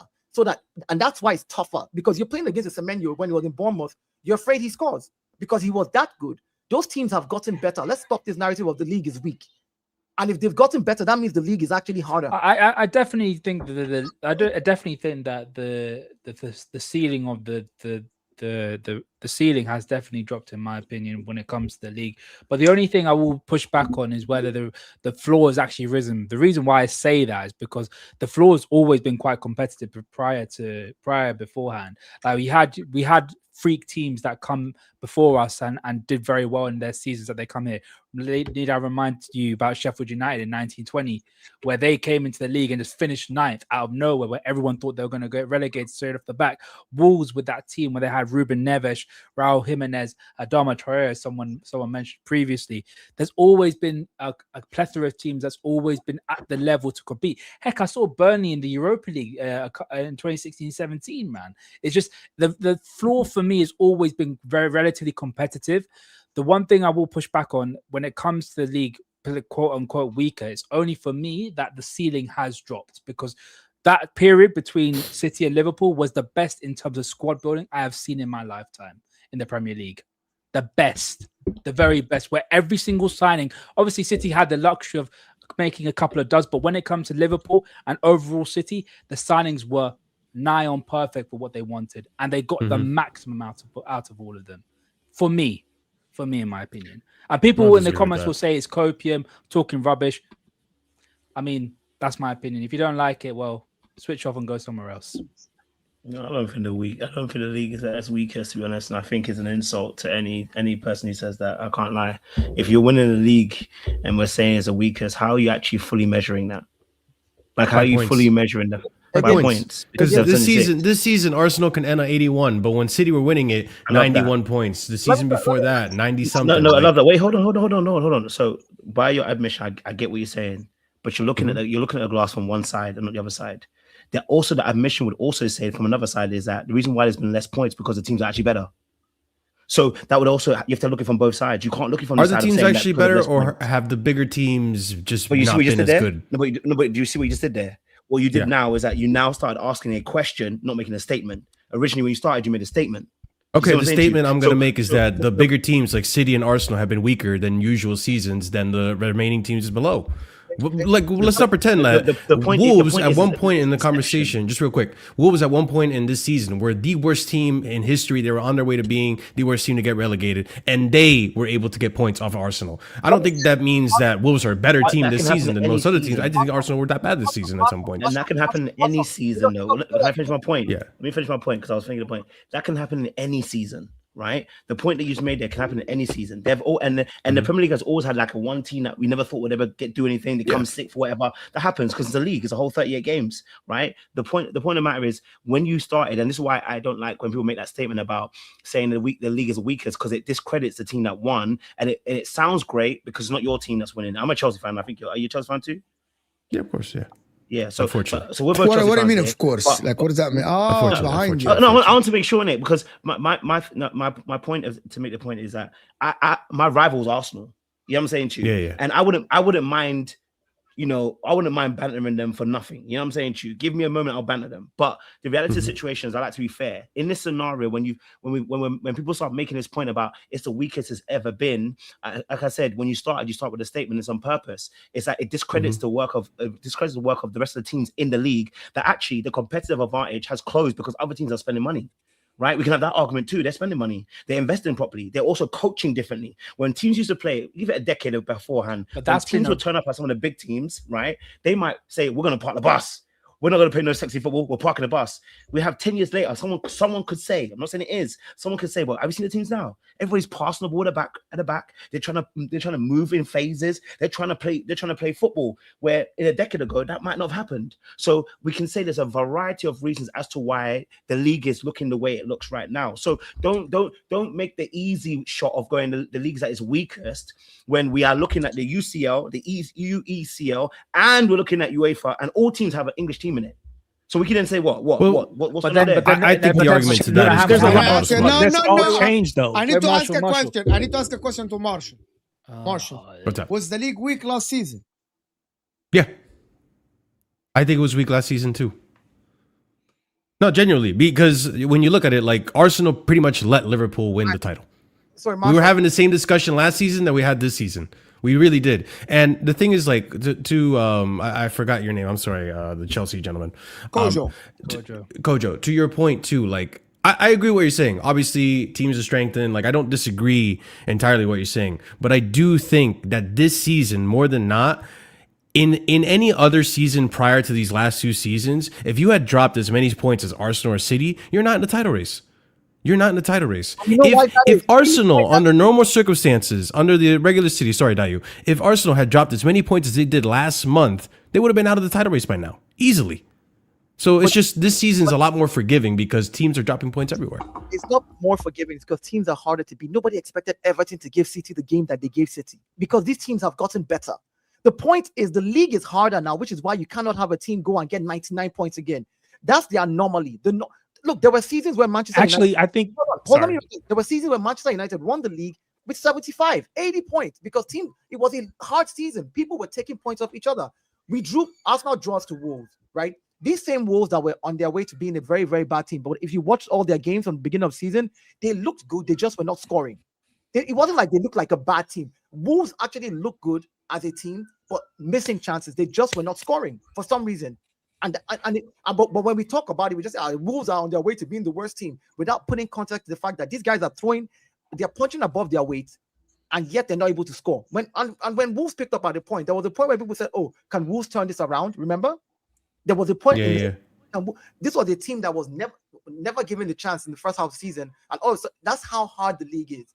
Anybody can turn up at any time, and when teams turn up against you, you will definitely drop more points. But then again, I can argue. The thing is what Kojo said, and I was going to argue his points were, if you want to look at what European about Europe and everything, how English teams are doing there, it was the same a couple of years ago. 18-19, we had 4 English teams in the European final, both in the Champions League and the Europa League. And 1920 was probably, I think, is the anomaly because that was when there was only a one-legged affairs. Because I still remember Manchester United got to a semi-final and lost on a one-off game against Sevilla. 21-22, obviously Liverpool got to a final. Man City lost to the eventual winners in Real Madrid. I think it was the same thing with the Europa League. West Ham got to the semi-final, lost to the eventual winners, Eintracht Frankfurt. It's the same thing. English teams have always been very competitive when it comes to Europe. It's always been the thing. And all these competitions didn't even exist. Even like Europa League, the teams would fall down from the Champions League down, and so you wouldn't have had a West Ham or somebody like that winning because somebody, one of the bigger clubs from the Champions League would have come down and won. Frankfurt was always in the. But what I want to say though, they're always punching above, way beyond their weight because they should have been in the Champions League. Where I think I've probably said that this is one of the weakest leagues in a while, and I think I've probably said that over the course of the time that I've been on your show, Mo. And I think what I want to actually come back and say now is that what I think happened is the City and Liverpool teams were so great. The level of excellence was so high that it made it feel like that was normal. And what we've done is we've minimized how great those two teams were. And they just all happened to be at the same time and they were pushing each other. But that level of excellence was in that little span of time. And you don't see it before, you don't typically see it after, like consistently that level. So I think the problem is we've looked at that level and said, oh, that's where we're supposed to be. And that's not reality. The reality is we're probably closer to an 85, point league as a maximum. And so we do a disservice.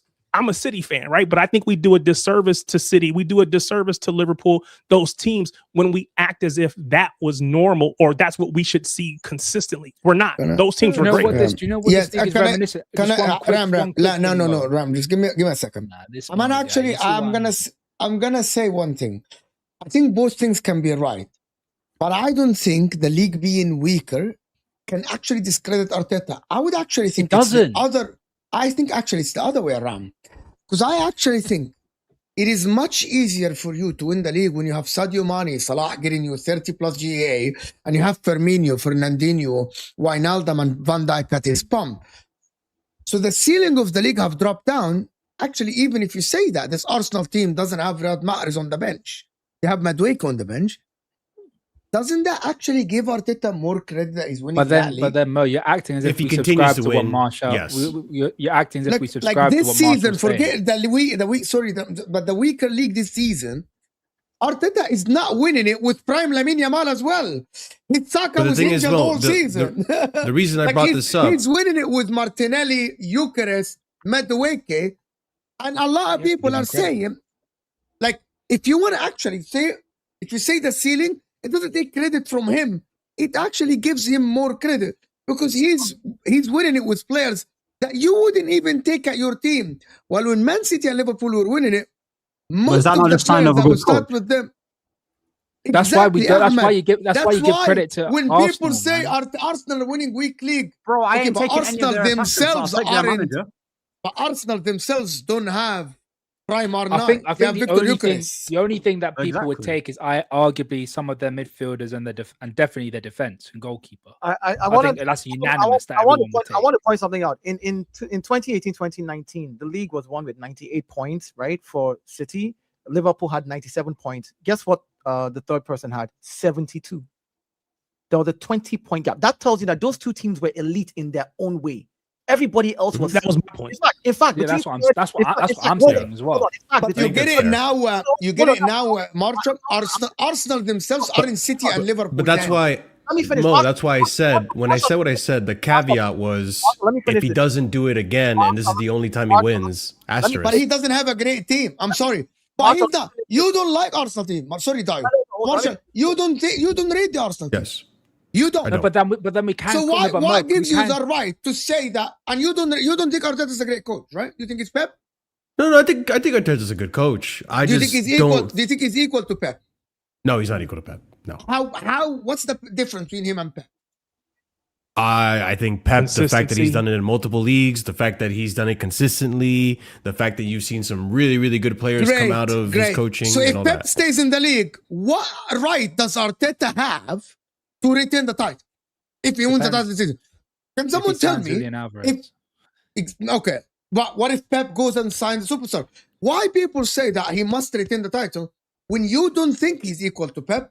You don't think the City team Rodri, City team of Haaland, So what gives you the right to say that the only thing that he can do to prove me wrong is for him to retain the title? Well, you actually don't think that he's good enough to retain the title. No, If because this is his only highlight, either way, though, then, Mo, yeah. even if people don't rate a squad, the there's point- always an expectation as a champion. The only time where it's never an expectation was on Leicester. There's always an expectation of the champion. So why there's no expectation on you, and the only expectation is for you to get top 4? There was expectation on There Rams. was. Broke the transfer Well, record then- twice. and And day then of it the week, ended, bro. and then That's it the crazy ended, thing. and then it ended within month, and people now and Arne Slot people said if he stays, we'll have to back him. I just want to say this, right? It's either Mikel Arteta. Did I say that? It's either Mikel Arteta is Not alive, you, of course, not you. either Mikel Arteta is a genie or a genius, because nobody rates any of our players. From what I hear a lot of times. So you have to give that manager kudos. If that's the ball you want to play, the players are not good, you have to agree that he's a genius coach. That's number one. Number two, if you go back and look at all the other seasons where teams have won with 90, it's either one or two, a 2-horse race, and everybody else has fallen off. The last couple of seasons, we've been winning with 86. 84 last year was what Liverpool won the league with. Guess what the second person had? 80-something. The third person had 74. Like, the gap between third and fourth. Yeah, but last season we were After 80, Ram, we can I were- do we super were- chats so we can? we were on 82 points. Dario, with- 3 seasons ago, I you were gave in you that 34. conversation.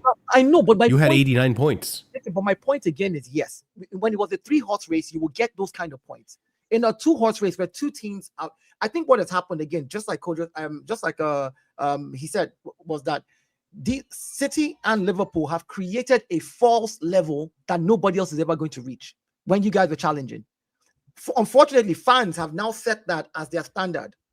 The normal in the Premier League before Pep Guardiola came and started doing the madness was in the 80s. That's how people won the league. Leicester won with 85 or something. And by the way, random. that talent that talent isn't even available. Let me do the super chat. That talent isn't even available in the world that much. It's only in 3 teams. My team is shit. The league is trash. Chelsea logic. No one said that. Well, It's No, nothing to do with my team. we didn't say that though. We didn't Oh, say no, that. Nothing to do with my team. Just because a league is weak, Man doesn't City mean- and Arsenal reps need to visit Turkey. Why? He's talking about hair transplants. I'm happy with how I look. This is natural. I don't. Anybody. Damn. That's what he's talking about. He's talking about hair transplant. Look, bro, I'm going to. Wait, hold on. What are we talking about? What are Just we look at talking the about? hairline, bro. Hairline is Come on, fine. man. The waves is popping. What are we talking about? Don't talk to me. Hey, Dio, you're basically saying you're in your own boat, bro. I'm not on that same boat. Hey, listen, man, and I'm proud of it. You the natural. If Exactly, Dio. Say it again, bro. There you Say go. it again. Say it Nobody again. got time for that. All of you that want to go and spend your money because you want to go and do fake hair. That's how you wash it and you fake hair. No, Dio, it's a point. Let It's a me point. read the Haircut's super guys. expensive. Let me read this. City and Pool were not the average title winners. Stop using them as the benchmark. Look at most other title winners in the Prem era. It is similar.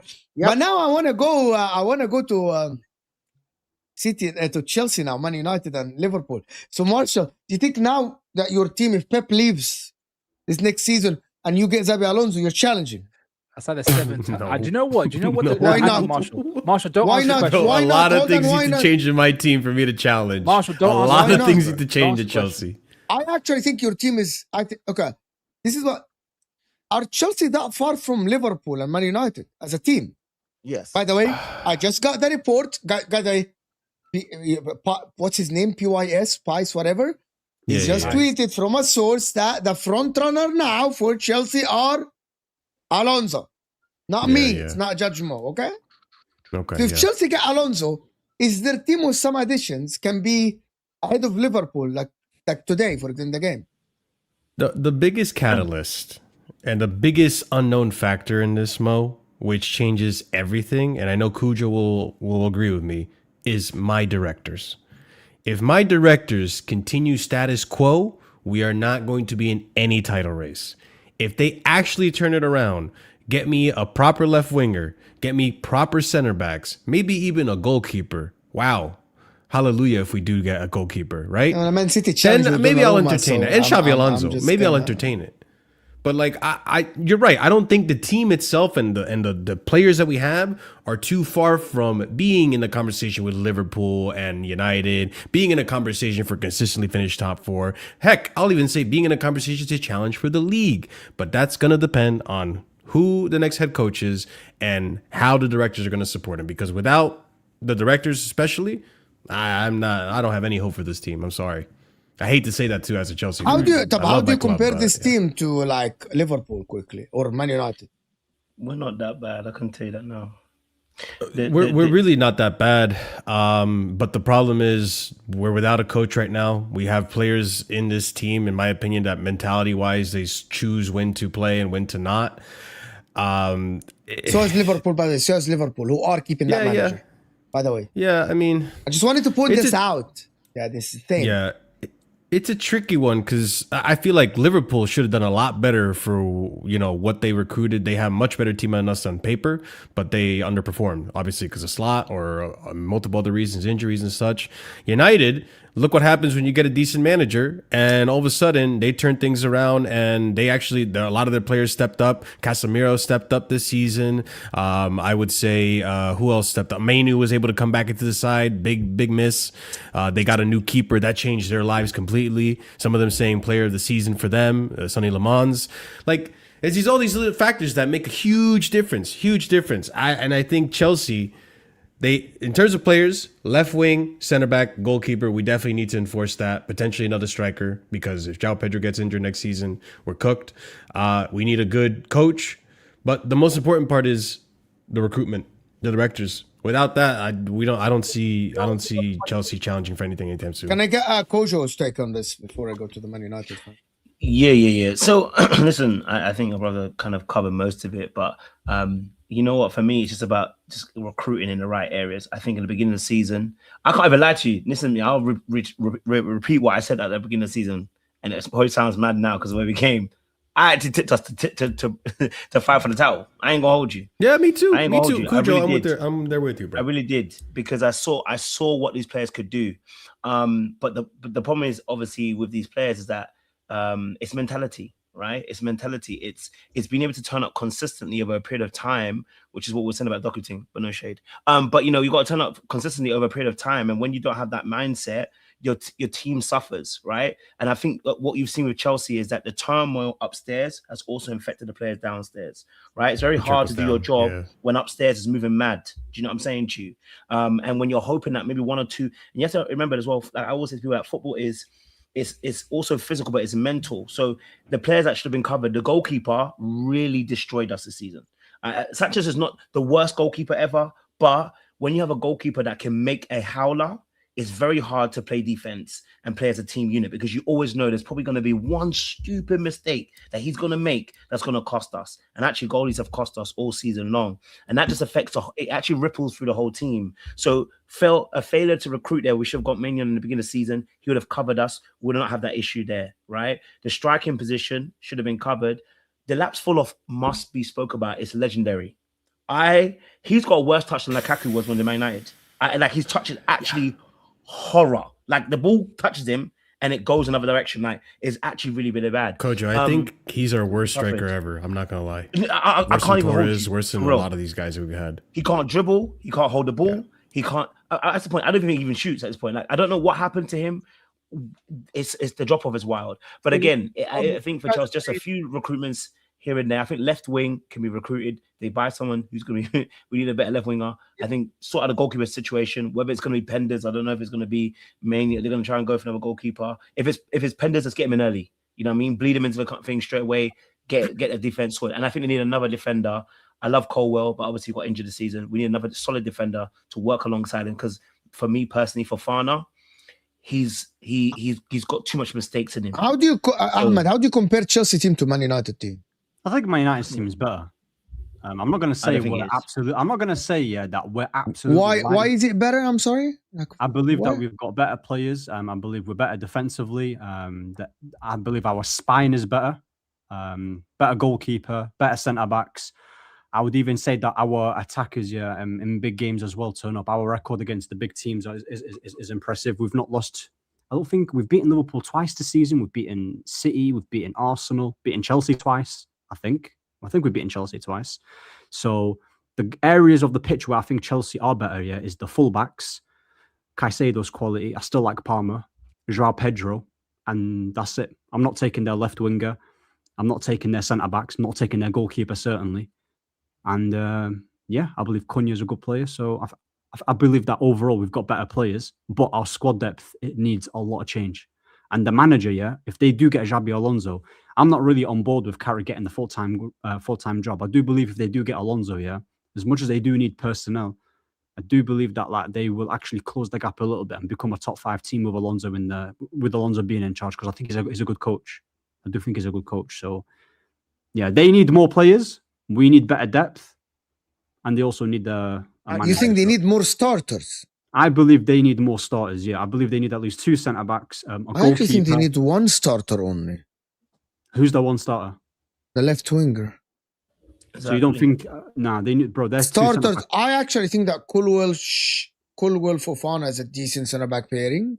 It's very comparable to Maguire and Lisandro Martinez or Heaven and whoever or Lin. But because I'm comparing it to Man United, I'm not comparing it to Prime Van Dijk and Konate. Right? What's comparable? What's comparable? Like having Fofana and Levi Colwell is actually on paper might be equal or better than the Man United whoever centre back pairing you're gonna choose, like whoever.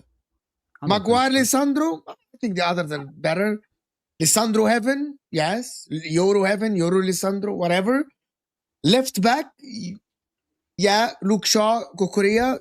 Pick your. I think both have ability. Right back, you're trying to put Luke Shaw on Kukurea's level. I know you're not. I know you're. I actually think that Luke Shaw is better, but fine. You should never. He's never. Well, I think Luke Shaw's better. So sorry. He's never. Luke Shaw's the better. This is why I can't forgive Senior for the drop off of Cucurella. Oh my god, bro. PR. I'm so sorry. Let's stop doing that. No, Luke Shaw's better. He's never been that guy. He's never been that guy. He's always been talked about as being that guy, but he's never fulfilled the potential. Let's not do that.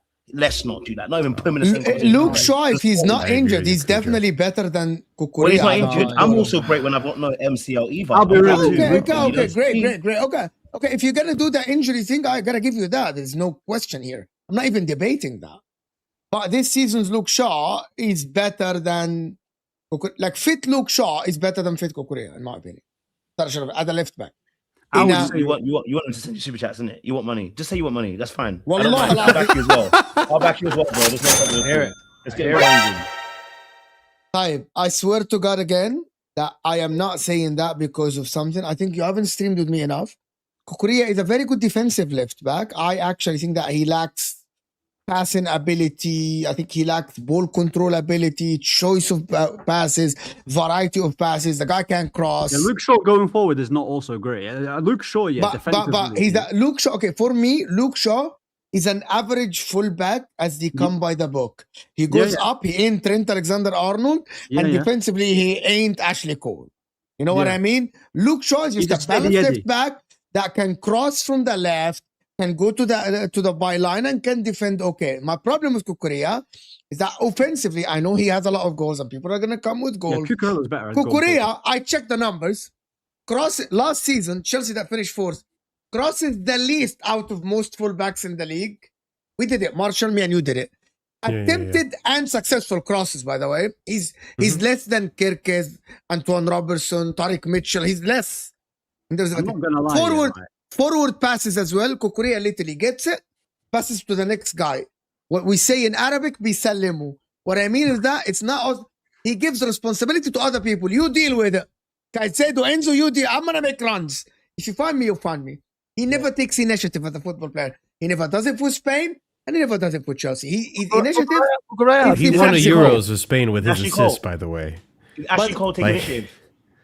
Ashley Cole take initiative. I don't wanna go there. No, don't do that. I don't wanna go there. I don't wanna go there. I don't wanna go there. I don't wanna go there. Don't get me started on Ashley Cole. Okay, I don't wanna get there. He's a left back. I don't wanna go. Coach, I'm gonna tell you. If you tell me Ashley Cole was a great left back, defensive good left back, going forward, for example, I would take Antwick Robinson of Liverpool any day of the week and twice. Robinson never played for Liverpool. Sorry, Robertson, Andy Robertson. I would take Robinson.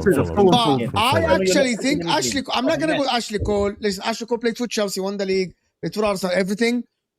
But I'm not. See the difference. I am telling you, in modern day, when teams like Chelsea, Man City, Liverpool, the top teams, when they look for a fullback, just tell us you're finding a defensive left back right? Or go look for the fullback that mostly are going for it. Why?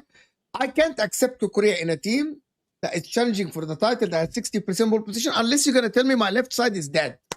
In terms of like ball ability, But is like, dead. he He is is- fundamentals of football. Everything that I said, exactly, Marshall. Everything that I said, everyone at Chelsea knows what I'm saying is very true. Kukurea, he's not the left back to do the early crosses, to go for it, to dribble, to do the through passes, to make all these things happen, even in a basic level.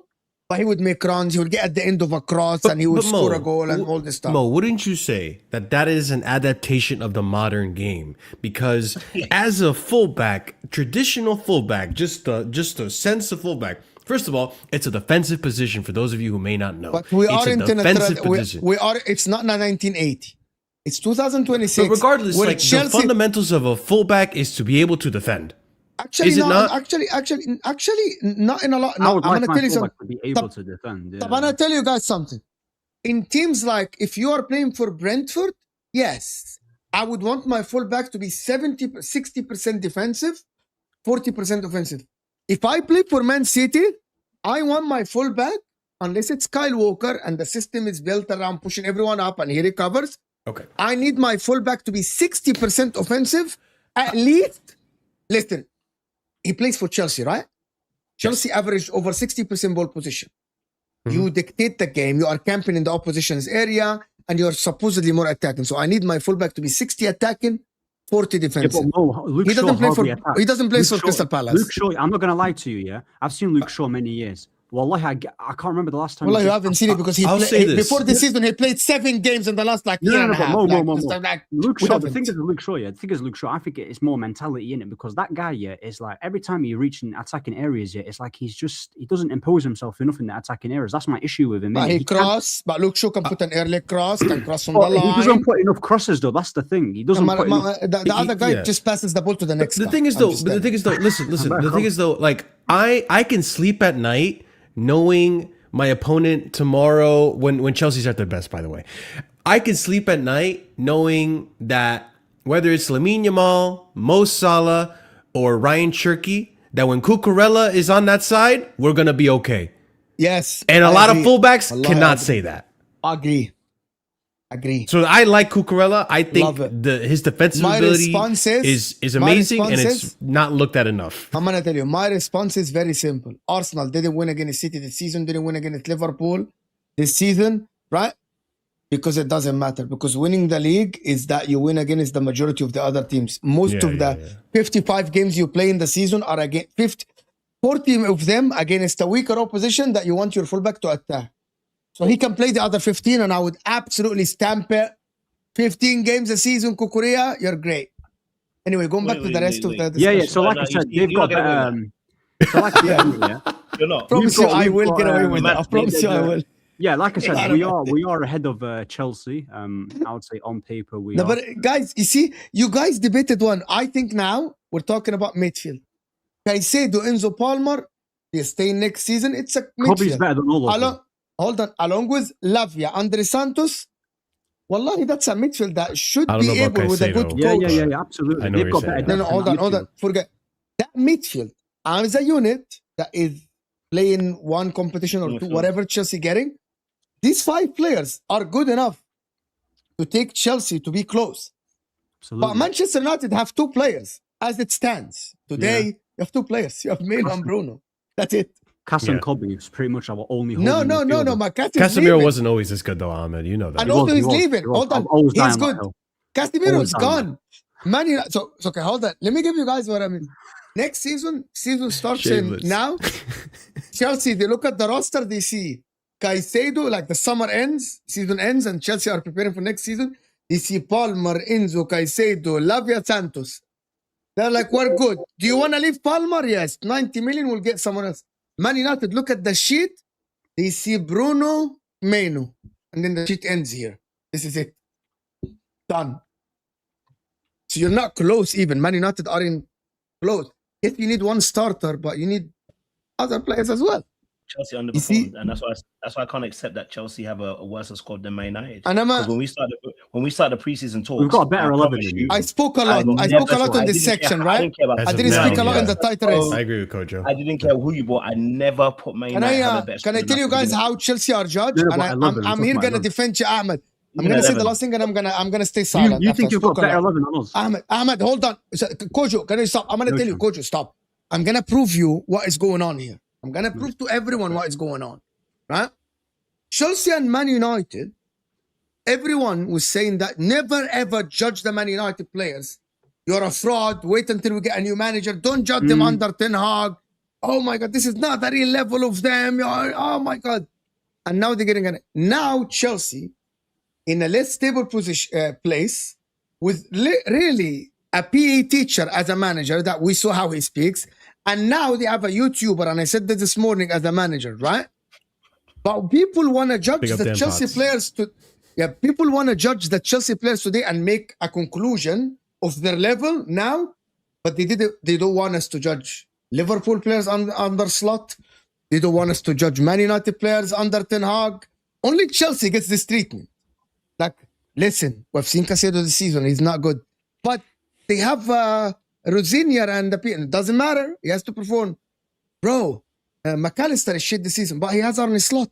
You can't judge him. Wait until we get a new manager. Man United is the same. You guys see the hypocrisy in how we're putting the argument. But the thing is with when you mentioned the Liverpool thing, we have to mention that prior to this season, they have shown levels where they have shown that they are capable of winning the major trophies. You won the league because Salah got 47 GA. Are we gonna do this again? We're not gonna do this again. Wallah al-Azim, you won because every time Salah got the ball. I'm refusing to have this conversation. Happen, we've had this conversation about for the past 4 months. Can I tell you something? Can I tell you something crazy? Every month. Can I tell you something crazy, Ram? You had 11 times. Someone did it this yesterday. Someone can fact check this because it was presented to me. You know this shit Arsenal had less 1+1 goal margin wins than the great Liverpool of last season. Less. So you won more games by 1 goal margin than Arsenal. It tells you that the forward line have bailed you. Salah has bailed you. 1-0, 2-1. He's the one who's getting the goal or the assist. Or you could argue that we were defensively very good. Because remember, you're not going to tell me that you're defensively better than Arsenal. At the start of the season, we were very, very defensive. We were defensively very, very good because better than Arsenal. We didn't let in a lot of chances. We didn't let in a lot of shots on our goal. Better than Arsenal. Our expected goals against in the first 10 games was very, very low. Not better than Arsenal, but fine. Arsenal were on course to make. Anyway. Listen, the point. So Ahmed, go back to the United and Chelsea. Don't judge Chelsea now like we didn't judge Man United under Ten Hag. I'm not gonna. This is why, Mo. I said when they have a manager like Alonso and they get better recruitment, I do believe we're still better. I'm not going to say we're clear because I believe we've got better players and our recruitment is also better than theirs. I'm still going to put them. If Alonso does come in, I can see them in the top 4, top 5 next season. That's what I believe. If they recruit well, they sign the players that they sign. I believe they need more first teamers than we do. And now the positions that I think they need: the 2 centre backs, the goalkeeper, probably another 6. I would say another number 9. I don't think they need a goalkeeper, by the way. If Man City can, I think they can improve. But the goalkeeper, for me, is not the priority. Man City, bro, Donnarumma, every cross is like a penalty. Yeah, but Donnarumma, shit like this, yeah, but my thing is, a number 9, because João Pedro is a sick player. I believe you whack him in the 10 and you play Palmer on the right, and you need a left winger in it. With United, what positions do we need? We need a left winger, I'd say a fullback, and another midfielder, another couple of midfielders in it. So I'm not saying we're clear here, but there's a reason why we've obviously collected way more points, because the players on paper that we've got here is better. But you didn't collect more points. Don't tell me the players again. But it gets in my head, right, really. Because Chelsea in the beginning of the season, in the first half, before you hired Carrick, were collecting more. So why in the beginning of the season it's on the manager, and now we can't have the same argument that Chelsea are faltering because of the manager? Why is it different? I'm not saying it's different. Is anybody in the panel getting what I'm saying? You guys understand what I'm saying? Chelsea have a bro. I've said many times. Why it was that we are collecting more points because we have better players. Why wouldn't you collect more points earlier than in the season? Why were the difference between you and Man United are like 10 points? Again, I've always said that Chelsea's issue is also managerial too, because they've massively downgraded from Maresca. So it's not. I'm still saying I still believe we've got better players, but the manager also based on what you have better players. What are you basing that on? You finished 15th last season. They finished like 4th. This season, in the beginning of the season, they were higher than you. What are you basing that on? Based on who we've got in certain positions, I believe we've got better centre backs and how they've been performing. We don't concede that many chances. We've beaten the bigger teams. We're way more consistent defensively, and our attackers, we've just got more difference makers in the team.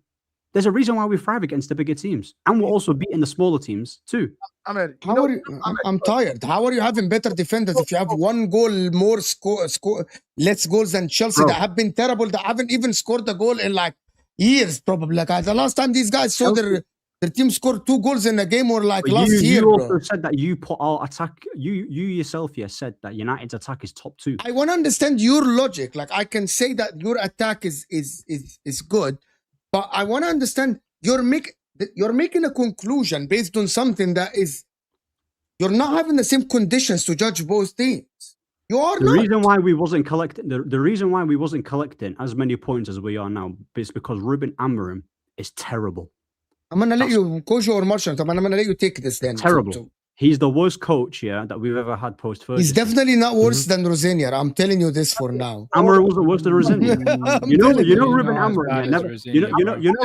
He wasn't worse than Rosenior. Hold on. You know De Zerbi joined Tottenham, for 2 weeks, and he's already got back-to-back wins in that time, and it took Ruben Amorim a whole season, a whole year actually, to even get 2 wins in a row. So you can't say he's not worse than Rosenior. Have you stayed 5 games without scoring a goal ever? I'm not gonna know the exact statistics here, but Ruben Amorim under Amorim. I can tell you for a fact that Ruben Amorim was worse than Rosenior. No, he was. No. Position-wise, football-wise. Again, is that comparing dog shit with horse shit? It's still shit. Yeah. At the end of the day, the only reason why I would say United have better players because the players United bought in the summer outside Sesko were players that are already well established. The issue with Chelsea is the reason why. I think this personal opinion that you're not going to challenge next season and probably the season after that if your ownership doesn't change your model. They're still going to go with this young player model where they're going to try and look for talent. So the players that you want, they're going to bring you some crap player eventually. They did it this season. They did it last season. My issue with, again, is that they're not consistent with how they run the club. If you don't have a steady manager to be able to give the players direction and guidance week in, week out, and every other 2 months there's a new person, a new voice, it's not good for young players. So you have okay. We need to move on from this conversation about like if they get the because all of what I'm building now is based on the report that at Chelsea are linked to Xabi Hernandez, Xabi Alonso, and Areola. Okay, that's if Chelsea. Okay, so if Chelsea don't change their model, this debate is moot. Is nothing about it, right? There's no point of us having this debate. Well, who's got a better 11? Who's got a better 11, United or Chelsea? I need to think about it. It's not okay. What I mean, the word I need to think about it is that it's a debate. It's not as. I don't like it when people say it's clear cut. Like for example, Yamal. It's a debate. We can debate it. There is a debate here. You can. Is João Pedro better than Sesko? Yes. Okay. Yes. Is Neto and Estevao, for example, because I don't know who's your right wing. Amad Diallo and Mbeumo. Are they? Amad Diallo and Mbeumo. Are they? Both of them. I know. Both of their form has been tragic, but they're still better than Chelsea's wingers. Still better than Chelsea's wingers, I would say, because they've got Garnacho, Gittins, Neto, and no. I'm talking about only the right side. Mbeumo, our right side, are better. That's clear. Actually, I agree with you. You've got Palmer. I agree with you, but I don't think it's clear cut because I think Amad Diallo, the youngster Amad Diallo at the age of 24, hasn't even shown me enough consistency to be a good player. For me, I think Estevao has a good ceiling. He just got injured. And I think Neto is a very serviceable player. And I don't think Mbeumo is as as Lamine Yamal as you guys make him be. Like he's good. No. That's He's in Mbeumo's nowhere near he's that. in Ulysses. Nobody. No, and Mbeumo's nowhere near Elise and nowhere near Yamal, bro. That's that. Whoever said that is crazy. He's better than what Chelsea has. He's even as Yeah, but he's Yeah. our attackers No, overall. but can I understand what are we basing? Okay, I want to get to the bottom of this. on this season's If anyone is bored, by the way, you aren't obligated. I'm just enjoying the conversation, to be honest with you guys. By the way, I actually have an appointment and I told them I'll be late. I want to understand this. What are we basing that opinion? Why is it? Everyone is nodding their head. Mbeumo, why is Mbeumo better than Neto? And it's a clear. And I'm based on ability and based on performances. Don't tell me ability because I don't know what ability is. We're basing it on this season's performance. This season, there's been 35, 36 games. We can look at those games and say this season, Mbeumo on the right, as bad as he's been at United, is still better than all the right wing players that Chelsea has played this season because of Chelsea's inconsistency. Your inconsistency. 1 week you're playing Barcelona like you're the demon of the world. The following week you're losing to Leeds. Or even Doku off the left is better than what Chelsea have off the left, and he's not even. And we put him as a left back. So I'm looking at it based on this season. I'm not saying ability-wise, your players. Chelsea has players that have ability, but we've not seen it. We've not seen enough consistency from it for us to be able to say, hey, you know what? Esteval, unfortunately injured. Every time that boy was on the pitch, he looked electric. Fair enough, but we've not seen enough as well. We've only just. So are we saying that Mbeumo was better than Neto based on output, just number of goals? Just this season, performance, output. Like Neto has. Neto's quicker, stronger, can cross better. Okay, let me give, guys. I want you guys to tell me what Mbeumo was. I'm gonna tell you, in my opinion, what is Neto better than Mbeumo. The yardstick how they perform this season. Can I just finish this point? Please? He's. I think he's faster. I think he's stronger. I think he crosses better. He creates chance better. I think the shooting from outside is very similar. So can someone tell me what is Mbeumo better than Neto? Mbeumo's shooting, and in big moments is far superior than Neto's. I'm not even Mbeumo's biggest fan yet, but in big games he turns up. That's what I like about him, right? But in terms of his overall game, I'm not going to pretend that he's some intricate 1v1 dribbler because that's not who he is. I know that Mbeumo doesn't dribble because I know that Neto is a better dribbler. Neto is more direct. Neto gets past his player more. Neto.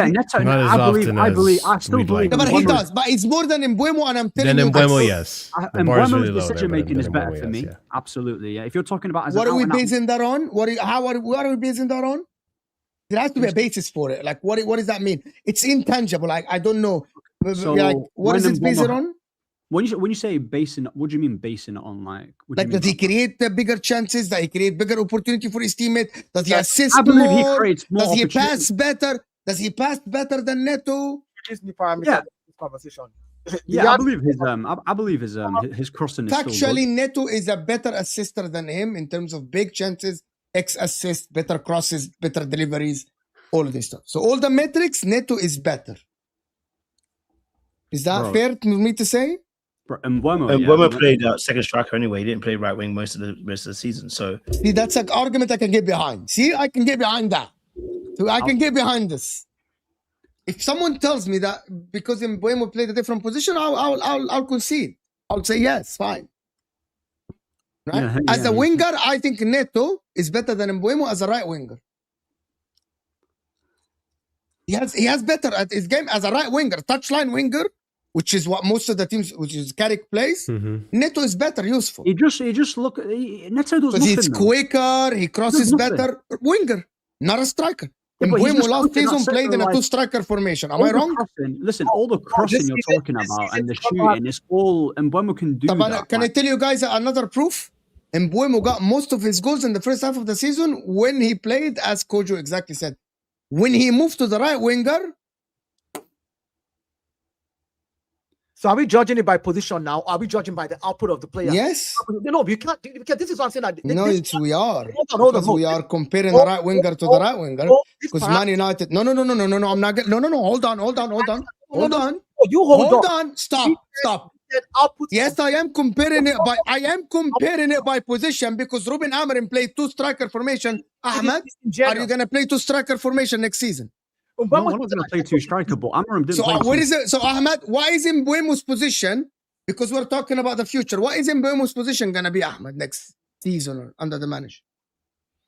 I'm probably going to see him more as a 9 because I believe Ahmad's going to be the right winger next year. So he's going to be as a what?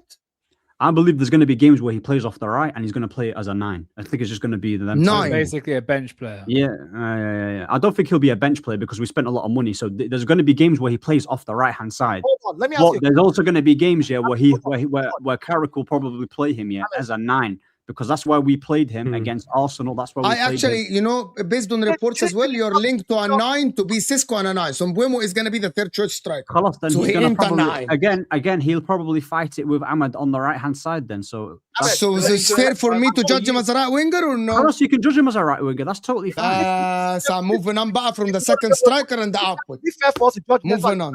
Because Chelsea also played Neto this season as a striker. They've also played him on the left. So if you're going to judge both of them, because I'm judging him as a winger, I'm not judging him as a 9. He played mostly as a winger. You have to judge their output because they've all played multiple positions. Neto's played it's complicated, as my man said. I complicate that. I'm sorry. I apologize that I wanted to compare Mbeumo as right winger to Neto. I'm sorry, my man. Both not been good I am enough. very complicated.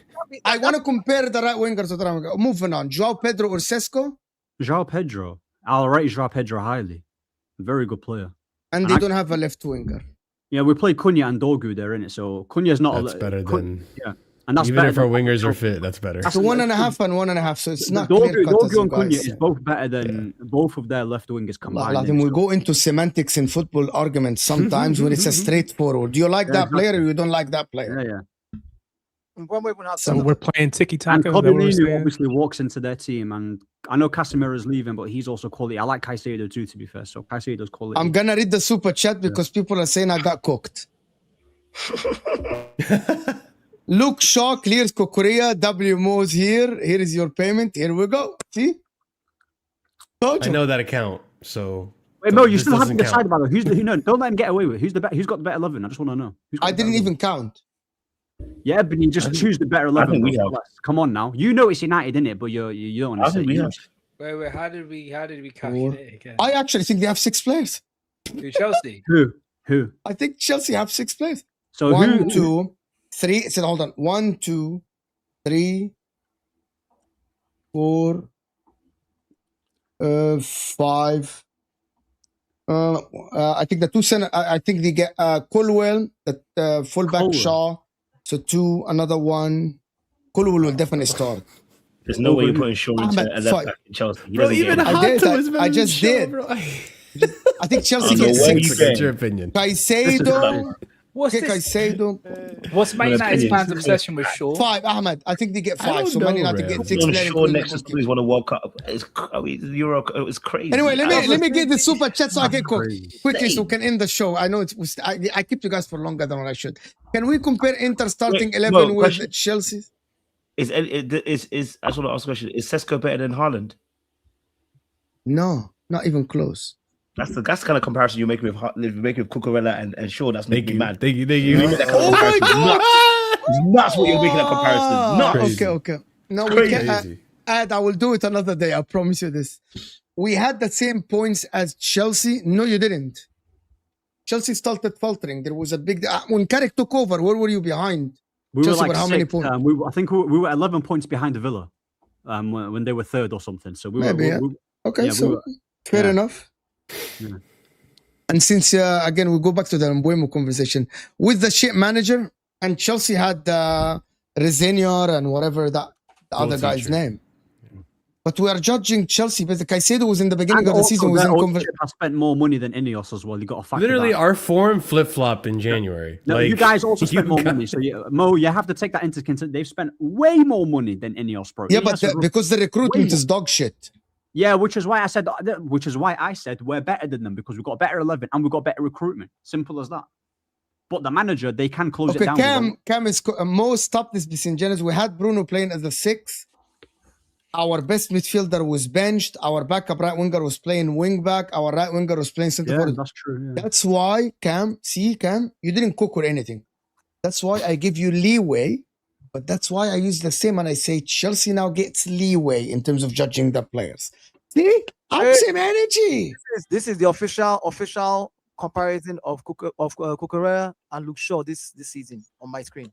I ain't dying on that short train, by the way. No, so hold you on. can choose I'm whoever. not dying on it, but these are their numbers. When you mentioned Haaland, a generational striker, and then you mentioned Sesko in the same voice, and you now use that as a yardstick to talk about Cucurella. What? Oh, there. So Kukureya's what? Kukureya clears Luke Shaw, in your opinion? No. I'm saying look, they're very similar in what their output is this season. Both of them, similar number of minutes, similar number of games. In fact, Luke Shaw edges him in discipline, where Luke Shaw is not getting red cards and tackles and interceptions and tackles. Is that what you want to talk about? You want to talk about this? No, but I don't want to go back to that. I want to end that, guys. I don't want to go back. Is that what happened? Did you see that, by the way? Go put it up. Put it That's what up. he wants to tell us. How great somebody is. You gotta put that up because I can't read This that. is the deciding Nah, factor. we can't read it, bro. What we doing, bro? Now, I can't read not a that. generational great player because you got a red card. It's still very, it is still very small. No, It's still no, very no, small. open your mouth about discipline. No. I want. It's a crazy argument. We bring this crazy argument to the floor. Hey, So, he clears him in Zidane, another thing. He clears him him in the another thing. final, headbutting somebody. Is he no longer generational? Hey, I'll start singing. No, I'm asking a question. Is Zinedine Zidane no longer generational because he headbutted someone in the final and That's he got red card? Point. That's not the point I'm making. It's the point because it's a dumb point. Yours Making is a point almost about fault, by the way. discipline is a dumb Why is point. it my fault? No point. You decided to do this. You got a stinky Cucurella agenda. That's what you got. Your point Even is- Ahmed. Can we get? Okay, just for us to move forward, I'm gonna give United Dayo a fans aren't minute. even arguing this. Guys, because we need to finish the show at some point. We can Kukureya see and him, Walcott. Yeah. I'm gonna give Kojo a minute. Just what is the point? Just to move on from it. my point is the fact that you Kojo, I said Kojo. Like, just give Kojo a minute to give his point, and then I'm gonna respond. I'm done now. Dayu, Kojo, We're okay. bantering anyway, but no, I was just saying to you that Yeah. discipline is not something I'm gonna base on how great a player is, unless it's absolutely awful. As someone put in the chat, Roy Keane didn't have the best discipline, but I will never question how Ramos great as that player well. was. Never. That Sergio man went Ramos, karate yeah. kick somebody in the Pepe, leg and break yeah. a leg. People still You got question Cantona Ramos. kicking people in the crowd, but I don't discount how great they are. To use that as a metric about how great somebody could be is just diabolical. I think it's diabolical. I just think it's diabolical. Fair enough. Okay, wait. Let me move on from this. Mo, I have to rebuttal that. Go ahead, respond. I'm sorry. Defensively, both of them are defenders, right? You know that this season, Cucurella 50 for his tackles, 72 for Luke Shaw. They've played the same number of minutes, same number of games.